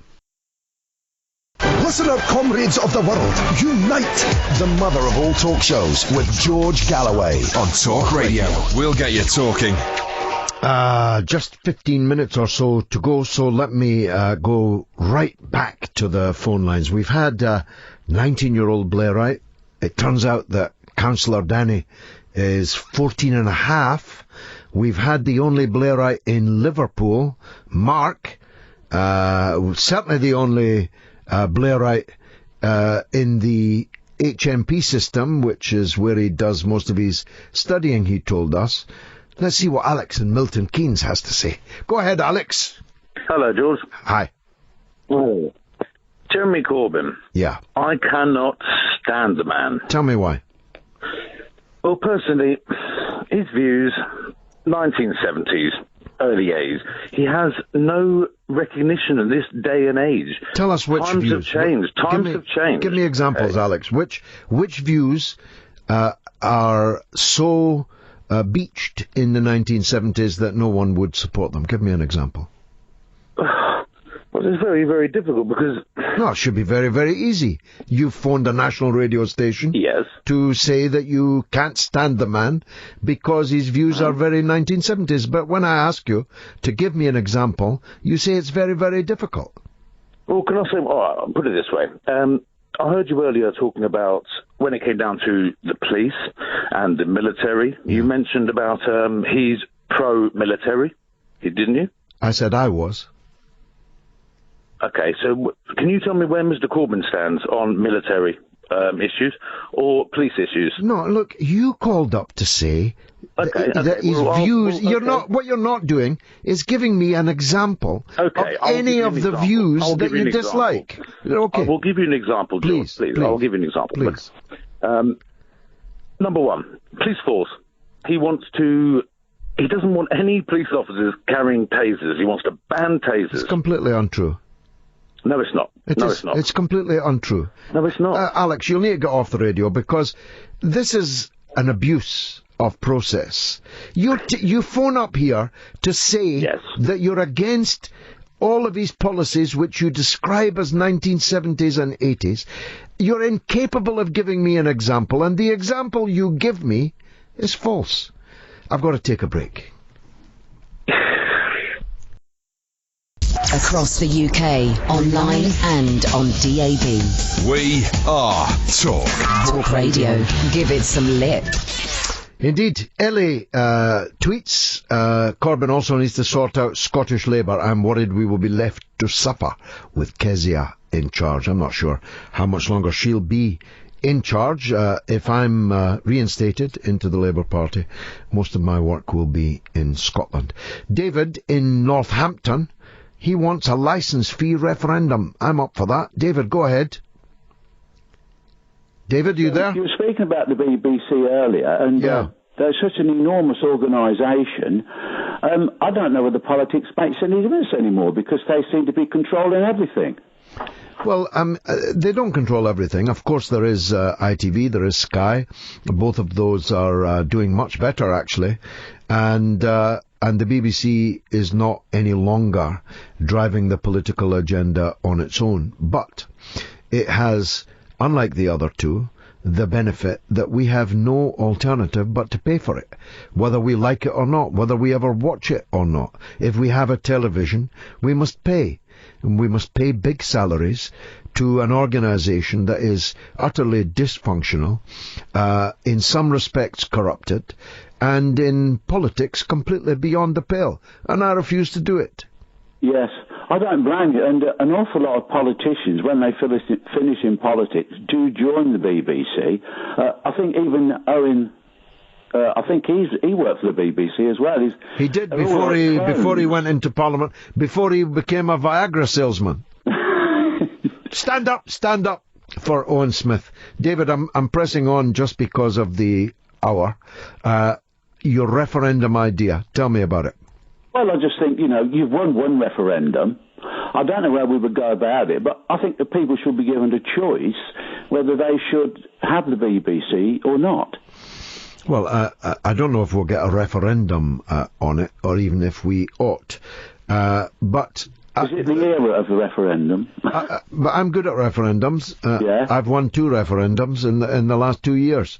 So I wouldn't shirk from that referendum, or shrink from it, to be, I should say. But I do think a national discussion needs to take place about whether we are going to agree to continue to fund something that is politically beyond the pale, which has cast away all, even professional standards, never mind a pretense at impartiality.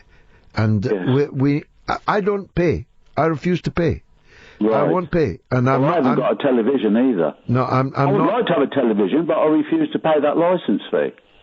Well, get on your computer. You can often find good things to watch. That's what I do. David in Northamptonshire, thanks very much. Let's go to Ripon in Hackney. Go ahead, Ripon. Hi. Firstly, my phone charge is low, so if I disappear, that's the reason. So I'll get straight on with it. I wanted to raise 2 issues. One is a criticism of Corbyn, because it seems to me that he seems to be making a big tactical blunder in this sense, which is that the only hope for the future, I think, is if increasing people tune out of the BBC and into other things like YouTube, because ideally the BBC has to fizzle out in influence. But every week at PMQ, for example, and in lots of other places, I don't see Corbyn or McDonnell actively directing people to alternative outlets like web pages or YouTube things. So that seems to me a big tactical blunder. I don't know why they're not pushing that more. And the other thing I want to raise is a vote of confidence. Now, on the surface, it's quite reasonable for people to hold a vote of confidence, because that's just a public expression of how people feel. So in principle, there was nothing. I don't see that there was anything wrong with holding a vote of confidence in Corbyn. But then, by the same logic, wouldn't it be perfectly reasonable for CLPs to make a public expression like that about how they feel about their MP? Yeah, of course. I mean, this is one of the giant contradictions. The people who are never done telling us that facing reselection would be a fate worse than death for them and worse for the country, when they have been trying for an entire year to reselect their own leader.